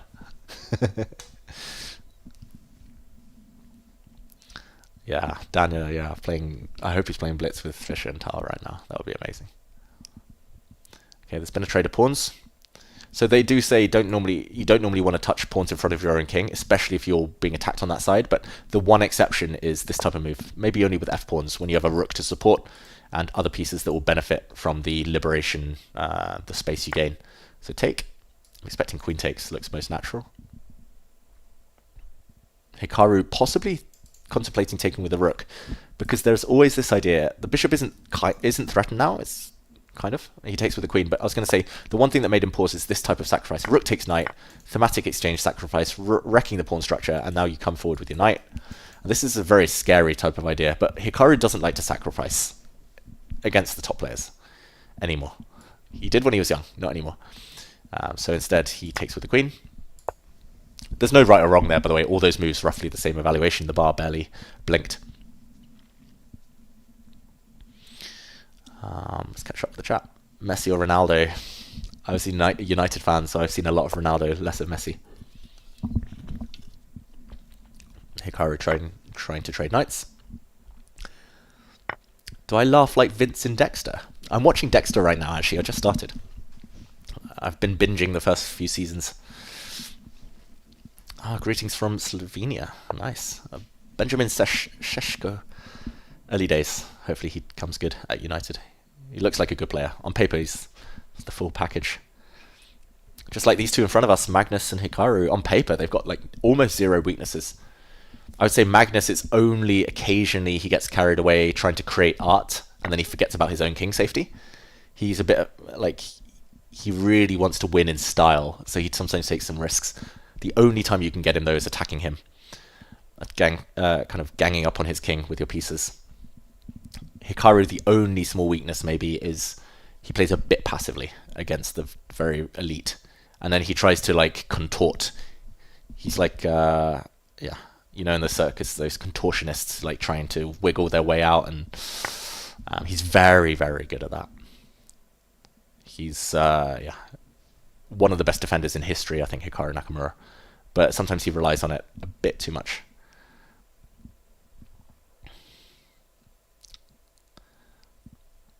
Yeah, standings board as well, always. I wish I knew how to do that. I will be covering, tomorrow is Title Tuesday, you all got to focus on that one, but on Wednesday I'll be covering the final day of action here, where it's going to get spicy, it's going to be a bit more juicy with more points on the board. It's the exact same matchups, but it could be final round, Hikaru versus Magnus. Both sides need to win to overtake Gukesh, for example. And then we'll always have the standings up, I promise. I'll find a way to cut the standings, post them, paste them. They can cover my face. You don't need to see that on this screen. In the meantime, this French defense structure, I know it came from a Jabava London system, but the backward pawn here is definitely weak long term, and White's bishop is going to be beautiful in front of it. That's an outpost. Ideally, you want a knight on outposts. Knights belong on outposts because they rarely get captured. Like, outposts, by definition, can't be attacked by pawns. Bishops don't always want to trade off for knights. The bishop pair is important. Rooks worth more than knights. Queens worth more than knights. So knights are the perfect like midpoint. They're valuable enough to have so much influence because they peer over the opponent's pawns. Like a knight on this square would attack bishops. It covers so many squares. But they're also not valuable enough to sacrifice too much material for. So that's why the knight needs to get to this square. But unfortunately, this type of move, a knight to go across diagonally twice, always takes 4 moves. Like 1, 2, 3, 4, for example. So Magnus's knight a bit misplaced. Long story short.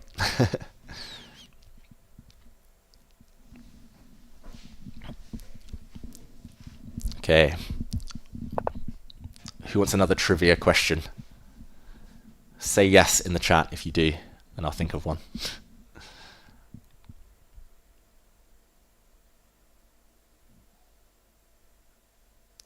Am I in the Take Take Take studio? Yes. It's in Oslo, sunny Oslo, where it's very warm.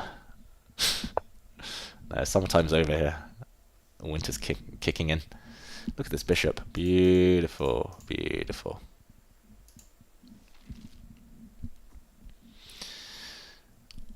Let's check in on the other game very briefly. These two players still have a lot of time on the clock. Magnus just under 6 minutes. Hikaru just over 6 minutes. Hikaru is definitely on the back foot. Magnus with a massive dark squared bind. This bishop is really bad, by the way. As I mentioned earlier, stuck behind its own pawns. Like, ugh. It looks like a big pawn itself. This one, in the meantime, is crazy. What's happened here? It's level material. Gukesh has just moved his rook, saying, please, please, feast on my bishop. Oh no, my bishop. But this would be very brave, to say the least. I mean, I don't hate this for White. White's got a blockade, and like, if knight takes rook, White's got a bishop and a knight for a rook. Material count. White's actually up. It's a big, big decision to take or not to take. That is the question. If you don't take, this pawn might just drop. I think Fabiano has to take this piece sacrifice from Gukesh, just clench his teeth, dig deep, go for it. You want another trivia question? Okay, what is the head-to-head score? Magnus Carlsen against Hikaru Nakamura. Don't look this up. Don't look this up, anyone. You have to guess or use the Mind Palace. Hikaru Nakamura, Magnus Carlsen, what is their head-to-head score in classical chess, just decisive games? So not counting draws. Wins, losses, who's up? And by how much? Trivia question for all of you at home.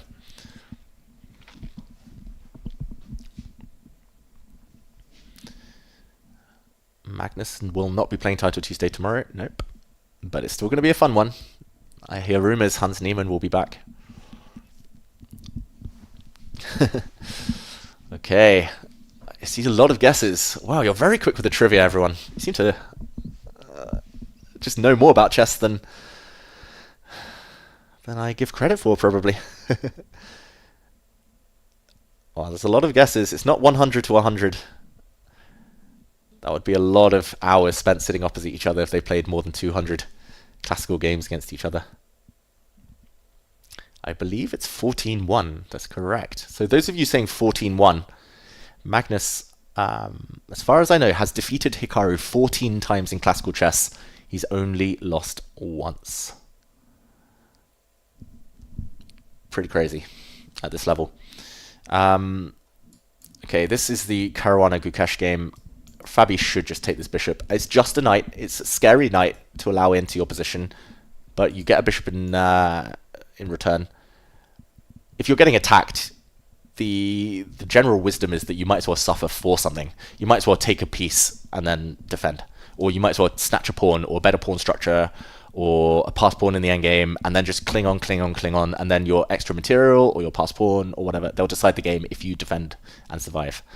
But if you just defend, and you're not even material up, you don't have any positional advantages, then it rarely works out well. So take the bishop, grit your teeth. Computer says small advantage for white.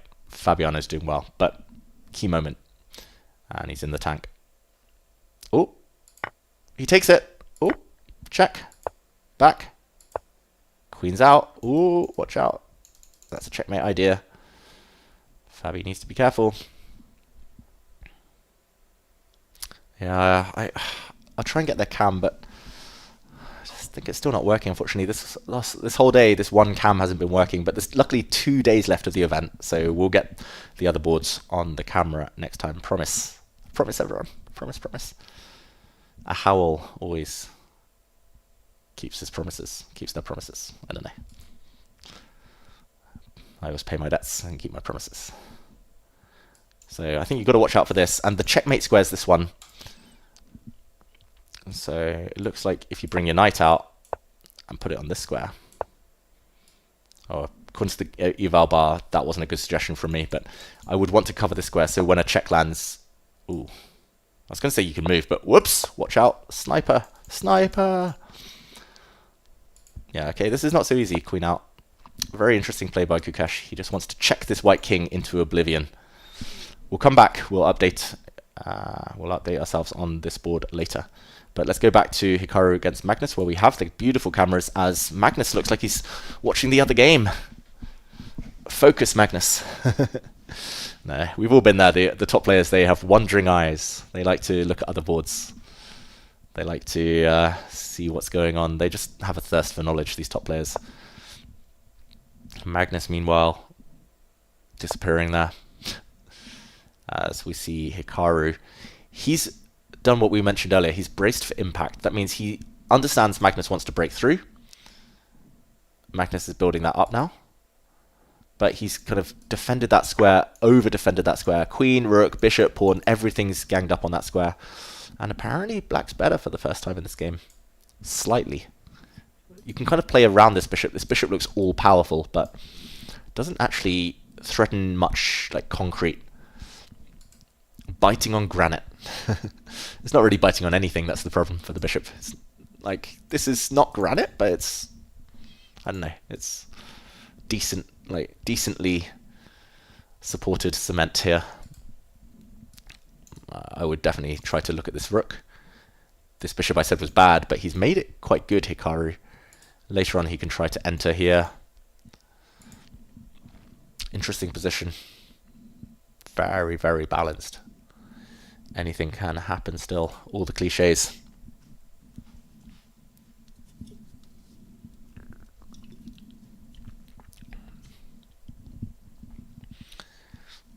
wow, you appreciate that. Ah, glad. David putting in work today. I'm just a massive, I'm like these guys. You saw Magnus looking up at the screen to watch the Gukesh against Caruana game. I'm the same. I could be at home right now. I could be having dinner, watching a movie, but always on my phone, I've got chess on.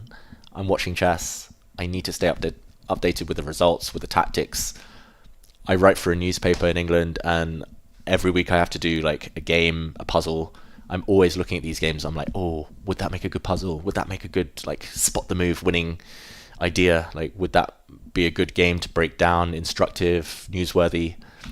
My brain's always on chess, so I'm just glad you're all here with me, watching chess. We're not even playing today. I will at some point play again a bit more on the Howell Hub Twitch channel, if you want to follow me there. I'm trying to grind my rating up. I'm trying to make partner on Twitch. I accidentally left it a bit too long to apply, so now I have to do a whole other month. Whoops, a blunder. I blunder regularly in life and chess. But no, I appreciate all the support today, everyone. There's a lot of you, which I'm honoured by. I haven't seen any king tosses yet today, though. No king throws. Boom. Oh, Magnus. He might not be throwing kings, but he might be throwing the game. Apparently. Pawn to g5. There's one trick. Don't touch the pawn. Don't take the pawn. This would open up the white rook. Oh, wow. I say don't do it, but Hikaru can do it and maybe should do it. This is beautiful. Queen sacrifice. Because this position looks lost for black. But look at Hikaru now. He's calculating. That's his calculating phase. Bishop takes pawn. You can give up the queen. Rook takes queen. But you drop this rook with check if you're Magnus. You go to the corner. Now this rook drops. And earlier I said I prefer queen over two rooks. But look at this. Magnus looks away. He's blundered because now this is a checkmate threat. The queen is not powerful. She's passive. I know I'm speaking loudly. I should go back to ASMR commentary. Sorry, everyone. But I'm getting carried away because Hikaru is just taking advantage of a Magnus Carlsen blunder. And we were talking about the one-sided rivalry, but pawn takes pawn. Very, very clever by Hikaru Nakamura. Magnus is in deep, deep trouble. You cannot take this bishop first, even, because now the black queen takes, and this pawn is hanging. You walk into this pin, and that's just game over. Pawn down, pinned. Ugh. Magnus thought he was pinning, thought he was winning, but sting in the tail. Bishop takes pawn. He forgot that this comes with a check. Deadly check. And one more time, rook takes queen. Look at the bar slide. Just rook takes rook, and this is deadly. The other rook's coming in as well. It's two rooks and a bishop attacking the lonely white king in the corner.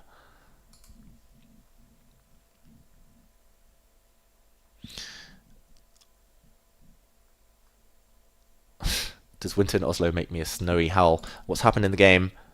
We saw takes. No. Okay. Oh, Magnus didn't do that. Magnus didn't do it. Oh, I got carried away. That was my moves.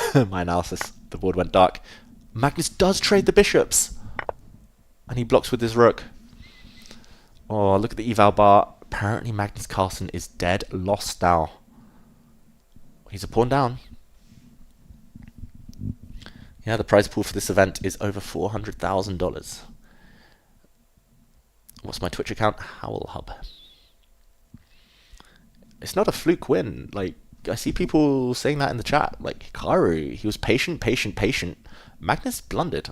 That's rare in itself, but you got to set him up for a blunder. And Hikaru, brilliant move. We said it earlier, tempo play. Pawn takes pawn now. Looks like it's attacking the black queen, but key idea now is that bishop takes rook. Counterattack. It's always about the counters. Magnus, looking at him, he's devastated. He was exhaling there. He knows he's blown it, shaking his head. This attacks the white queen, so when the dust settles, here, black's just rook for knight up. Exchange up. Hikaru is about to throw this race wide open. The leader, Magnus Carlsen, is crashing to defeat. If we go back to the game, this was the last move. And the reason this is so devastating for Magnus is because either he has to move his rook this way. I mean, if he moves it up, that's just a deadly check. GG. You lose material too much. If you move it the other way, Now black can take this pawn in either direction, probably with the queen. Like, taking with the pawn does allow this threat on the queen, on the pawn. So Magnus does play this move. Oh no, he goes the other way, but I was going to say queen takes pawn and this pawn is hit. That explains Magnus's last move. Defends this pawn preemptively. So now queen takes. Magnus will have a move to maybe shift his knight or something. But he's currently 1 pawn down, about to be 2 pawns down, Magnus Carlsen. Looking bad for white, looking good for Hikaru.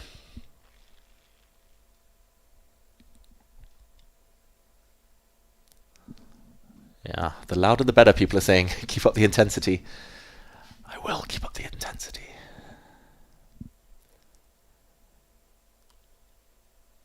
I haven't actually seen the Speed Chess Championship match between Ding and Hans, actually. So I just said actually twice. I'll watch that later in bed. Okay, Hikaru took a pawn. He defends the checkmate square. The black queen has to cling on there. Oh, there's some cool tactics just to point out. Knight takes pawn, I thought was strong for a second, because the idea queen takes knight, rook comes across, and that's a skewer. But knight takes pawn looks like it threatens the discovered check. The knight jumps out the way, hits the black king, but f3 is the key detail. And attacking the white queen, f2 as well, another monstrous threat. I stopped here, I thought check, hitting the queen, that's a check. Queen drops, takes, but now the black king just moves, and not only is the knight threatened, but it can't even save itself because of this check at the end. And, oh, supported by the pawn. I said this was a shield, a double agent, the black pawn, but it actually wins the day. And Magnus, look at the body language. Leaning back, it's his move. He's down to 20 seconds, Magnus Carlsen. We're going to stay on this board for a while. The other game, both players short on time as well. Oof, Magnus is dead lost. 2 pawns down for nothing. Moves that I would be looking at for Hikaru Nakamura. Can you win this knight? Trapped. Do you want to touch pawns in front of your king, though? Not sure. I don't know. I would want to just kind of support the pawn here. He drops his bishop back. According to the camera, at least. There we go. Very classy move. He might even just trade off that knight. Be 2 pawns up in an endgame. It's going to crumble very soon, as Bruno says. Ooh, not even trading off the knight. Oh, he's coming here. That is going to be deadly. Magnus frowning. Magnus has been out of sorts in this game. He was very fortunate against Fabiano. Magnus not quite in full flow right now. And Magnus actually just resigns. He didn't even wait for Hikaru to make a move in this final position. Hikaru most likely would have played, I don't know, a check. And if the king moves here, everything wins. Rook f5, for example. Yeah, this is just over. This knight is trapped. 2 pawns up. Wow. Let's go to the other game very, very quickly. We'll break down the final position here a bit later. This is not the camera for Fabiano against Gukesh, but this is the board for Fabiano Gukesh. It's black is winning. Gukesh is about to take the lead in the tournament. If he wins this game, black has 3 pawns for the knight. But these two look especially strong. Apparently there's only 1 winning move for black, though. Yeah, GG's Hikaru. Wow, he doesn't find the winning move, Gukesh. He needed to go back with his rook to support his pawn. That was inhuman. Fabiano now, I mean, you just have to take the pawn. No doubt about it. He's going to have to suffer. And look at this. Deflection. Black's just put his rook on prise. That means the rook can be taken, but it's a deflection. Black would make a new queen. I think if you take this pawn, you're just in a horrible endgame. Rook takes knight. But you can maybe bring your knight back to stop this black pawn. Fabi panicking there. Wow, it's a difficult defense anyway. He was probably in big trouble, but he didn't have time to calculate. 5 seconds. Look at the clock for Fabiano. Gukesh staying slightly ahead. Gukesh is about to win on time. Nope. Quick flurry of moves. The moves coming in bunches. Oh, this is such torture. This is only a pawn advantage for black, but the computer says +3. There's a +3 advantage for black because look at the passive white rook. This is what we call passive rook, defensive only. This is what we call an active rook, sitting happily, pressure. Oh, now the Queen, David Bowie under pressure song's in my head. But also active king, passive king. The black king is further down the board than the white king. And at an opportune moment, black can create a pass pawn. You can do it now, create it. outside pass pawn. Oh, he waits. White's just waiting. Got all the time in the world. Gukesh has a dilemma here. You could make like 10 quick moves, gain 50 seconds on the clock, but then you also give your opponent 50 seconds. So it's like, do you want to play quickly? Or... Normally, if you know you're winning, you don't rush. Don't rush. Yeah, I was actually named after David Bowie. So that song's especially poignant. They're so fast we can't even see the move with our mortal eyes, not even the chess pieces. Yeah, this is still a winning position. Fortunately for white, you can never trade rooks. Going up the board there, the black king would have been able to get across to block the white pawn, but the outside pass pawn would have won. And now this is always going to be a threat. The black rook dominant, the white rook passive. The black king dominant, the white king passive. Knight f6 check first from Mild Thoughts. That was interesting. Very interesting move back there. Giving up the knight, which was about to fall off the board anyway. Hikaru is a beast, and he's playing the best chess in his career. Adrian, agree. I fully agree. Hikaru beat Magnus. Hikaru, he's likely to be in the candidates now. He's going to be a hard player to stop. He'll be the clear favorite in the candidates. He didn't have that much experience before he played last year. He played in the 2016 candidates, Hikaru. Maybe one... Oh, yeah, he played in the 2020... I get confused because of COVID. The 2021 candidates. It was delayed. Half was in 2020. Half was in 2021, if I remember. Oh, you have to come forward with the king. There we go. Yeah, but last year Hikaru made it so close. He was pushing Gukesh. He played Gukesh in the last round. Couldn't beat him. Gukesh became world champion ultimately. Hikaru's chances now. And although it's now level pawns in this game, Gukesh is coming in. I know I was talking about Hikaru there. This is Gukesh. I know that. I was just saying Hikaru beating Magnus. Huge result. And this is going to be a resignation from Fabi. He's checked, and the black king is coming in. Only winning move. Got to play it. Yeah, this is well-known endgame theory. Like, king takes pawn now, I'm expecting. And, oh, that's just a clear blunder. No, check. Yeah, look, the rooks have come off. We'll talk about endgame theory in a second. I won't ruin the moment. There we go. We'll do an action replay as well because the moves have been coming in like bunches. But that is game over. Fabi resigns. Gukesh about to make a new queen next move. Quick action replay for those of you wondering. Very key. Always go forward with your king. If you have a choice, go forward. Going back is, unless you have to, never go back in an endgame. Magnus is ready for the next one, so we'll be very quick here. The king came forward, and the black king coming in. If the white rook could teleport itself back to the back rank, this is actually a draw. Even if you go super passive and just wait, it's a draw. But there's no time for that. You had to move your king here. I think we should have seen this, and the problem is it's the Lucina position, and this black pawn is going to promote. Google Lucina position if you want to know more. This next round's about to start. In the end, it was a check, rook trade. The king steps forward, and black makes a new queen. Game over. Let's go back to the other battle. Ooh, there we go. It's the Berlin. Magnus looks quite low on energy. Oh, no. No. No. Sorry, everyone. I'm a bit underwhelmed. It's going to be a draw.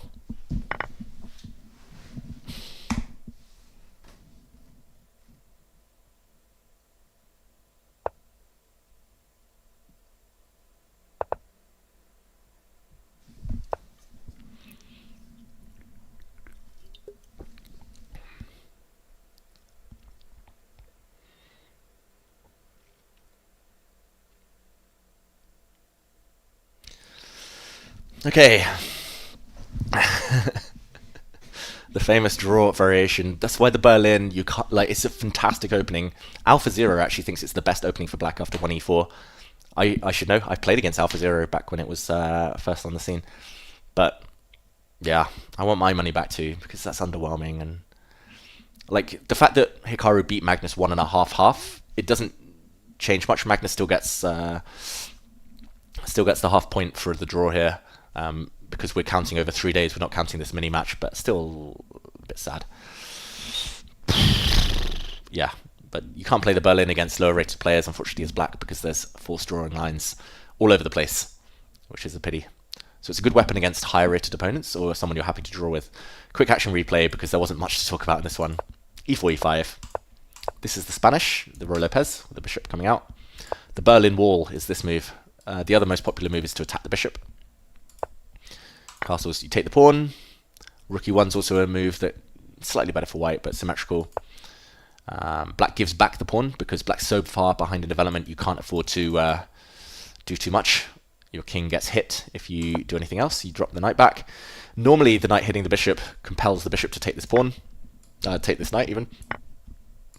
And this is the Berlin endgame that became infamous in 2000 in the World Championship between Garry Kasparov and Vladimir Kramnik. Kramnik reintroduced this one. Not the only infamous thing Kramnik has done. And yeah, Kramnik held a lot of draws with black, and suddenly this opening, which was long forgotten, became topical, and it was like everyone was playing this endgame. But anyway, pawn takes is well known to be a drawing line. White blunders the bishop in order to win a piece back. A4 actually surprisingly traps this knight, and the knight coming in. It's already trapped, might as well give it back for some trades. And we see everything get traded off here, and a dance between the queens. Black doesn't really have an option to play on, because if the bishop moves, then this pawn drops. And likewise, if this bishop moves, you lose a bit of time. The white bishop comes out, hits the black queen. You're just too far behind in development. The white rook steps across and stares down at you. White doesn't really want to play on, because in this position, if you trade queens, black's just better with the bishop pair on an open center. And black's going to castle queenside. Very pleasant advantage for black. So a draw. That's the last game for those two today. We'll see Magnus and Hikaru a bit later. Before we check in on the other games, since we don't have cameras there, unfortunately, let's just go to the standings. We'll just see what that has done for the standings. If I can remember how to do this. Like magic. That means these two players at the top, they've played a game more. So we'll take this with a pinch of salt. But Magnus temporarily the leader. Gukesh joined him in the lead before this game. So Gukesh has got one game to spare. So Gukesh could leapfrog both Hikaru and Magnus with a win here. Or he'll join Magnus in the lead with a draw. Fabi is out, struggling on the bottom. Unfortunately, lots of promising positions that he hasn't capitalized on. Speaking of Fabi, though, let's jump into that game and let's close up the board again. There we go.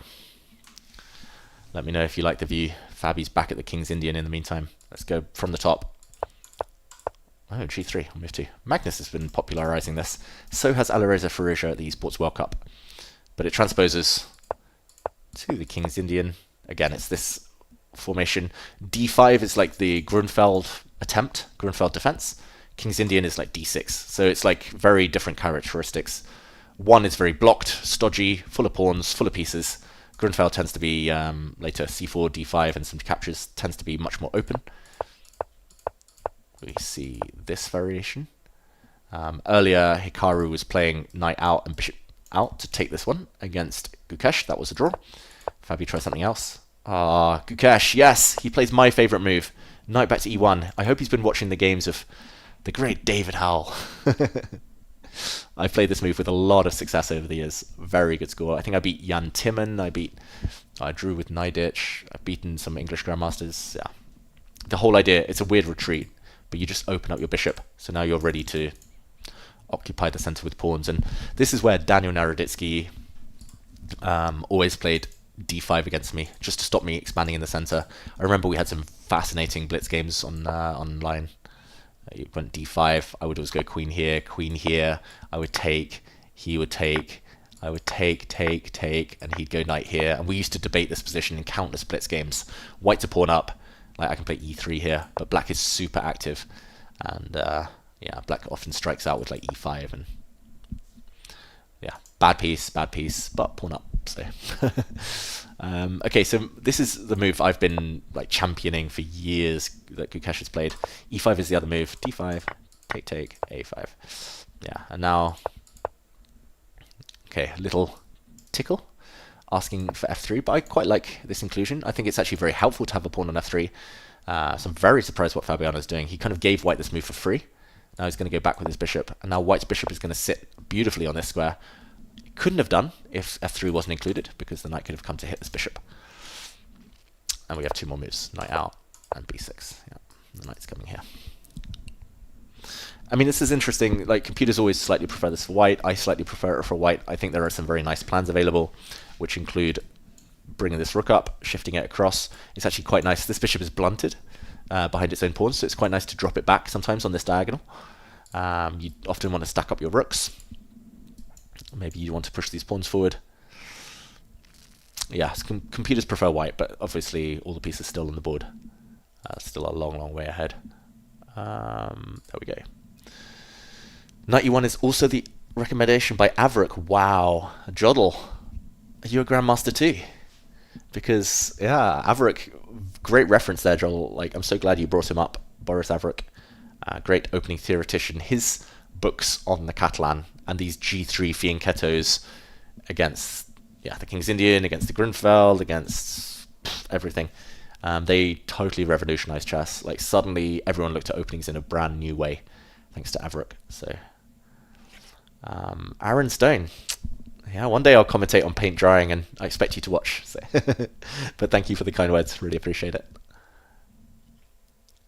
Yeah, still a lot of games remaining. Of course, today everything was worth 1 point. Tomorrow it's double. So that's why it's clutch chess. Wednesday is where it all will be decided. Hikaru drawing with white. Yeah, let me know what you think about that, because I always have mixed feelings. I do feel like players at the top level have so many opportunities already. They get so much money these days just for turning up, just for playing, that there's kind of a duty to fans to play games. But I understand why he does it. Like, a draw with white against Magnus, especially when he's won the previous game, is a very good result. Like, if pragmatic, makes sense. Maybe it's the rules that need to change, or I don't know what it is. But let me know your thoughts, everyone, because there's no right or wrong. Again, we're just hanging out, discussing life.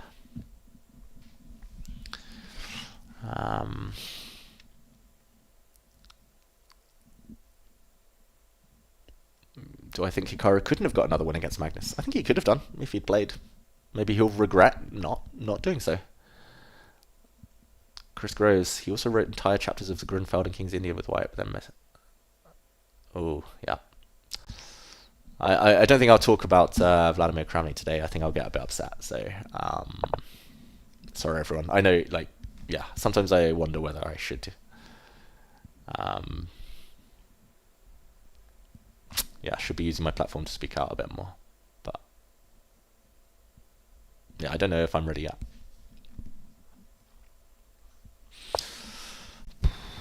Yeah, more Danya stories. I mean, yeah, Danya, great King's Indian player.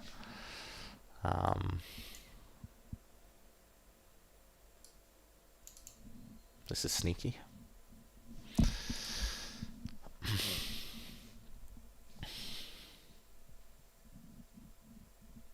Yeah, maybe if there's a Berlin draw, especially that specific Berlin draw could easily be banned. There's so many other ways to have a proper game. But maybe the Berlin draw, if a game finishes within the first 5 minutes, they have to replay or something like that. I don't know. Sometimes you look at it and say, well, I could spend 40 minutes to get a draw or accept the draw offer. Yeah. I mean, it's hard to blame either player. Like, Hikaru, it's a good result. Although he's still half a point behind Magnus, so a bit bemusing. Whereas for Magnus, he's black. He's lost. He doesn't feel he's in form. Wants to get out of there. What's been my favorite tactic from today? Ooh, by take 3 times. Favorite tactic is yet to come. No. For those of you, I won't jump yet. For those of you who haven't seen it, if you want to go check it out yourselves, it was the first game between Magnus Carlsen and Gukesh, where Gukesh actually ended up resigning / losing on time in a lost position, but he could have saved it with a crazy mind-boggling queen sacrifice. Magnus actually had 2 different knight moves. They looked the same, but there was a massive difference between them. And I get a bit excited, so I'm trying not to raise my voice, but I get a bit excited by tactics like that. That's like, I mentioned the newspaper column, right? That's easy material. I'm so instructive. There's always a difference between 2 moves. Like, no two moves are ever the same. There's always little details. And that's where, like, Blitz, Rapid, and Classical are so different. Like, in Classical, Magnus would have messed that up, and Gukesh might have saved it. Rapid, you can kind of get away with it if you have a bit more time on the clock. Blitz, with a few seconds left. Here, it was kind of the Blitz portion. It's just scaring the opponent is enough. And they're really, really instructive. So everyone go and check out that game, Magnus against Gukesh, earlier today. There's always fireworks when those two meet. David is unbeaten by Classical. David is unbeaten by Magnus in Classical. I think I've lost 2 games to him in Classical, both in the London Chess Classic in 2010, 2011. Yeah, thank you, Fire and Leon, Nezzy, everyone for your support. Yeah, I don't want to bring down the mood today. Today is about celebration of chess, and that's what Danya would have wanted, I hope. Hikaru just wanted to go make a recap before Levy could. Probably. Very, very possible. David has a radio voice. I've been told regularly that I have a face for radio.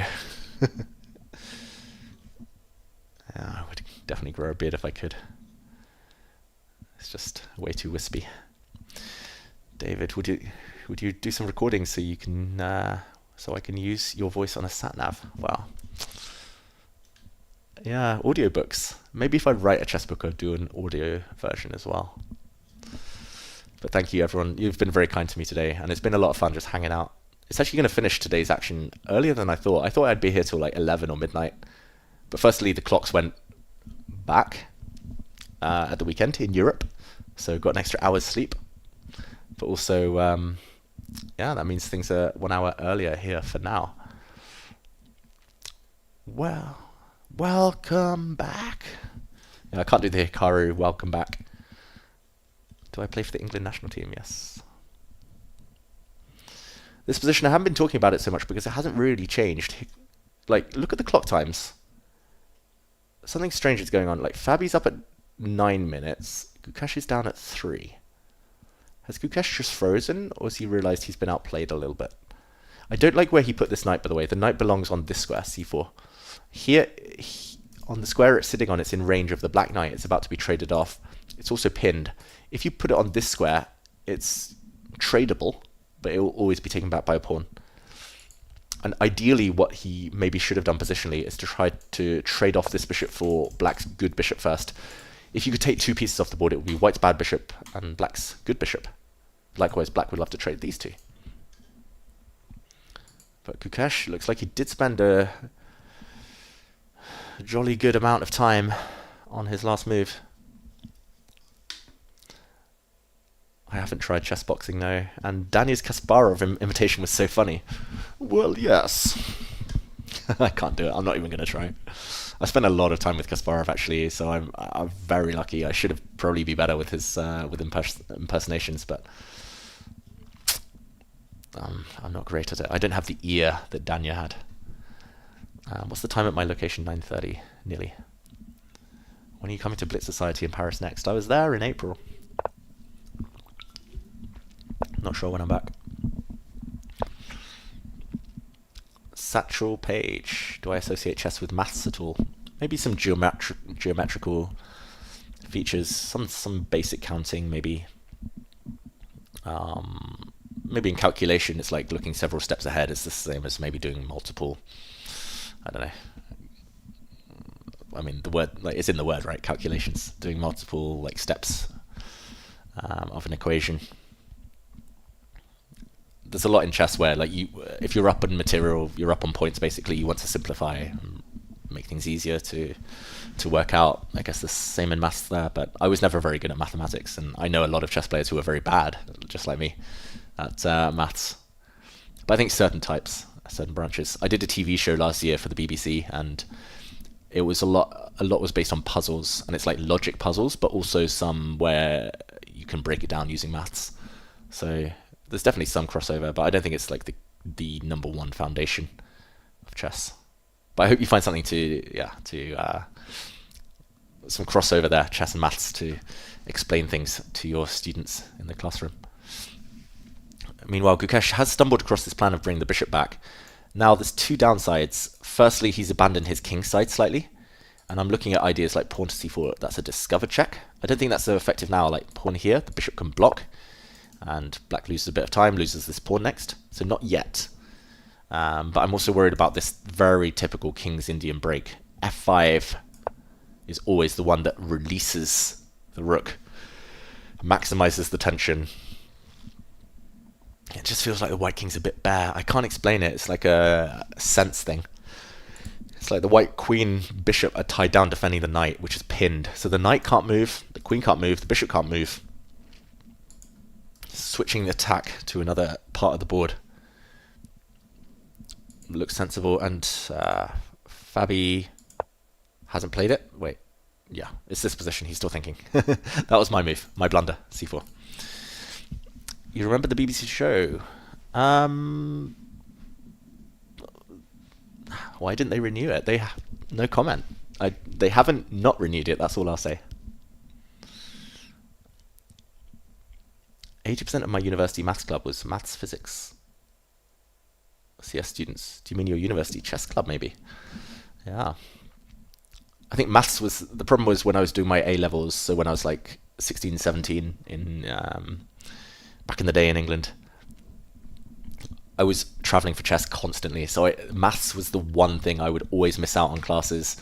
And then I'd come back and the teacher was like, "You're a grandmaster. You're an intelligent chap. You go, figure out what you missed, work on it. You'll be fine. You'll be totally fine." And of course, I was too busy playing chess and studying chess to ever truly try and catch up. So when it got to exam season, I was like, yeah, I'll ace the maths. Sat down in an exam, thought I smashed it, left early. Turns out I got a B.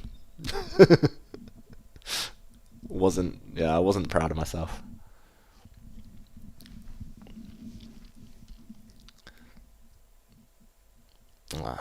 Thank you, everyone, for being very kind. Not too many Shakespeare players in the chess world. No, I did study literature instead. So, yeah, the BBC show, I did enjoy it. Like Chess Masters, the Endgame, still on BBC iPlayer if you're in the UK. I did enjoy it a lot, and I think like there's obviously with TV, there's a lot of stuff that goes on behind the scenes, like that I'm not a part of. I wish I'd been involved, like maybe a little bit more with the planning, the editing, and everything. But in general, I'm very proud. I'm glad we tried. Like, first time chess has been on the BBC in over 40 years, and British TV in general in over 30 years. So it was a lot of hard work, like long hour days, like blood, sweat, and tears. I literally cried on set like 3 times. I cried on camera because like one of the players' journeys was so emotional for me. I was so invested in the players. I just get way too into chess, like as you can probably see today. But yeah, I feel like we tried our best, and like it's never perfect. That was the first trial run. Nobody else. It was myself and like one chess advisor, maybe with a chess background. We had an arbiter as well, but like no one else had that kind of experience in chess and TV. And I mean, I was learning so much. So I'm hoping we get a chance to go again. We'll find out at some point soon, and it's going to be better than ever. Trust me. I've been thinking a lot this last week about why I'm in chess, why I play chess, why I love chess, what comes next, what I want to do, and I love commentary so much. Like, I know this is very different to what you're used to seeing me do. Like, I'm not bouncing off anyone. I'm not there like trying to be super professional and advertising other things, and it's just me here, like unfiltered. I'm hoping you don't mind that, but like I just love it in general talking about chess. It's my biggest passion, always will be. But also I've realized what my goals in life are a lot more, and like obviously it's sad, the reasons for like being a bit more like, well, for having this existential crisis, the reasons are sad, but I mean, it's long overdue, like having this thought process to myself, and I'm more determined than ever to make a mark in chess, and yeah, to leave a legacy. So Stoic Prince. Yeah, I want to do more essentially for others, like yeah. Talking of doing more for others, I think Gukesh has done a lot for Fabiano's position here. I mean, firstly, the clock, under 1 minute versus nearly 5. That's borderline, like, disastrous. Another situation I'm quite familiar with. I'm a time travel addict, for those of you who don't know me, so I'm not going to criticize Gukesh too much, but yeah, he's done a lot for Fabi's position, because look at this beautiful pawn center now. Fabi's got all the space, like 5 pawns on the 5th rank. That's a lot of influence. They cover, look at that, they cover everything. Like, there's only one square here that's not covered on Gukesh's side of the board. And yes, this pawn looks strong, but it's actually a target. Can't take it, I should mention, because you find yourself pinned. So no haste. Yeah, Fabi doesn't rush. Brings his rook across. That piece was doing nothing. Improve it. When in doubt, improve your worst placed piece. So that's a good move from Fabi, but yeah, it feels like Gukesh has been helping Fabi here every step of the way. Like, this bishop could come back round for the pawn later. There's could be all sorts of pawn breaks to look at. Weak white king. Fabi's in control. If he doesn't win this, Fabiano will be kicking himself. He's had so many good positions today and nothing to show for it. Brings his rook across. That piece was doing... Just tried to... I accidentally minimized the chat. I brought it back up. And I don't know if you could hear me there, but I put the stream back on, so... probably heard double. Oh, Ben and Jerry's cookie dough. I'm jealous. Very jealous. Actually, that's my dream, of just doing like super chill commentary on a sofa with some popcorn. Literally just super chill. Watch party. We're all just chatting through it. And a good healthy mix of chess and other stuff. So, the rook stepped forward. Fabi finally goes for it. Eval bar doesn't approve, but I like it. He's trying to soften up the white king side. Pawn takes pawn. Oh, that's brave. Capture. Queen moves. Gukesh has been very clever. Like, he's covering the 2nd rank, and that rook is going to act like a bodyguard. It's going to shield the white king. He's used his queen to shut out the black queen. Now the black queen can't open up her diagonal.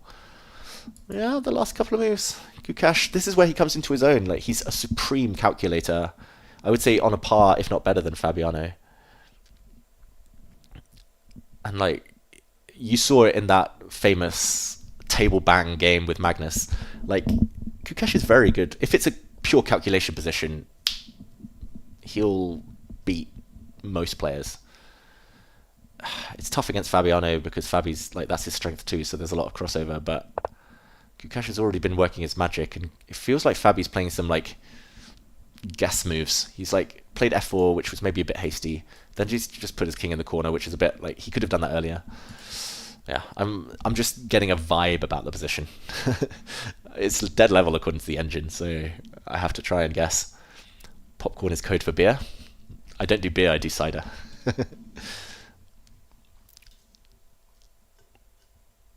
Did I surpass Nigel Short's peak rating? Fun fact, me and Nigel Short have the exact same peak rating. His peak ranking was higher than mine, though. A lot higher than mine. So he can claim that I was there due to inflation. It's probably right.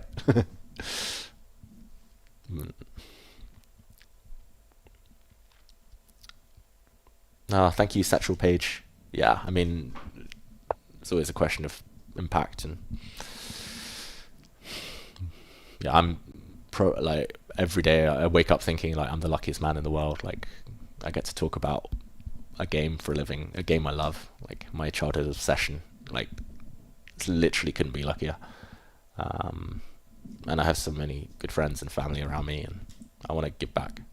That's all. Like, in the meantime, giving back. I mean, he's giving back the advantage, Fabiano Caruana. I mean, that's an open king if ever I saw one. White's king is actually just going to hide in the corner. The other rook's going to slide, and the 2 white rooks are going to stare down the g-file. Oh, he's taking a pawn, though, and Gukesh is winning. Fabi's just self-destructed. And what did I say earlier about the divorce of the queen and the king? Like, the board is basically cut in half. What's his queen doing? Gukesh, genius idea to put his queen on this square, blocking this diagonal. Now the black queen's just been deemed irrelevant. Apparently there was something stronger there, but why find an immediate win when you can just shuffle your king into the corner off this diagonal, but also vacating the g-file? Oh, just to show you some pretty checkmates, for example, like let's say black moves the bishop. I move my rook.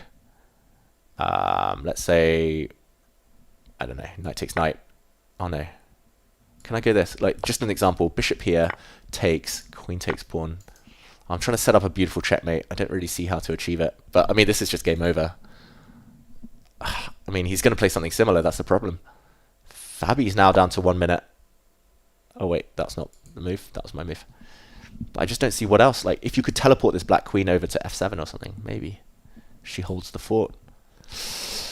King's Indian defense gets attacked. Wow. Barcelona or Real Madrid? I'm a big fan of both. Yeah, the Marshall Gambit back in the day. There's a Marshall attack and there's a Marshall Gambit. Both you give up a pawn. Frank Marshall, great player, and Gukesh. Yeah, maybe he could actually wait. Check this out.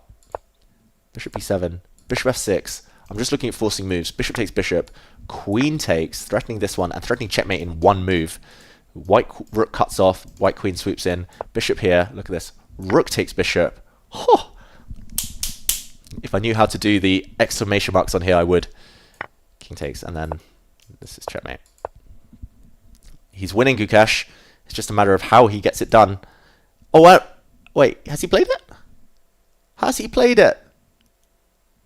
Bishop f6. Gukesh. The exact variation I predicted has actually come to pass. That's crazy. I was like, random move for black. Bishop b7, then knight takes knight. And now Gukesh is about to do... Yeah, like it's nice to sit and watch these longer games. Really, I feel really peaceful right now with you guys, like just chilling. I feel like I'm in the mindset of the players more. Sometimes if I'm just playing Blitz or Bullet or commentating on Blitz, then like it's hard to think what would a player do in this scenario with all the adrenaline rushing. But I feel like, yeah, I'm able to predict a bit more. Now it's just checkmate. Oh, Gukesh. He's playing for the crowd. Where the gold coins? Shower that empty board we see on the camera. That's checkmate next move. Oh, Gukesh with the crush at the end there. I feel for Fabi. Like I love Fabi, like as a person and a player, but unfortunately, it started so well for him. He defeated Hikaru Nakamura Fabiano. Yeah, he just resigned here because rook takes rook is checkmate. But yeah, it's gone downhill for Fabi so quickly. If we let's go to the standings. Beautiful attack, by the way. Like open G file, using the bishop, everything. Oh, chef's kiss for Gukesh. That's why he's world champion, folks. But let's go to the standings and see what happened to Fabiano today, because I don't know how to show you this. Let's actually go back here. Fabiano, here are his results. It started so well with the win against Hikaru, then a loss against Hikaru in the reverse encounter when he probably should have been able to hold. And then a draw against Magnus when he was totally winning Fabi. I think that's where he lost heart. And then he lost to Magnus from another winning position. Then he lost to Gukesh. Then he lost to Gukesh. And guess what? We have a new leader. I'm going to take this one away and look. It's the world champion, Gukesh. I told you, rapid suits his style. Like, he's young enough to keep getting quicker and quicker, like with the calculations, and that's his biggest strength. It's not Magnus's biggest strength or Hikaru's anymore. Like, those two are very good with calculation, but they're getting a bit older, especially at the speedier stuff. In Blitz, you can cover it by pure instinct. Like, Gukesh doesn't have time to calculate, so can't use the big weapon against these guys. But in Rapid, you have enough time to calculate, you have enough time to work things out, and it's going to be tough. Tough for the old guard. He's the only young one here. He's the only one who isn't in his 30s, mid-30s. Fabiano, I'll say it's mid-30s. He's 33.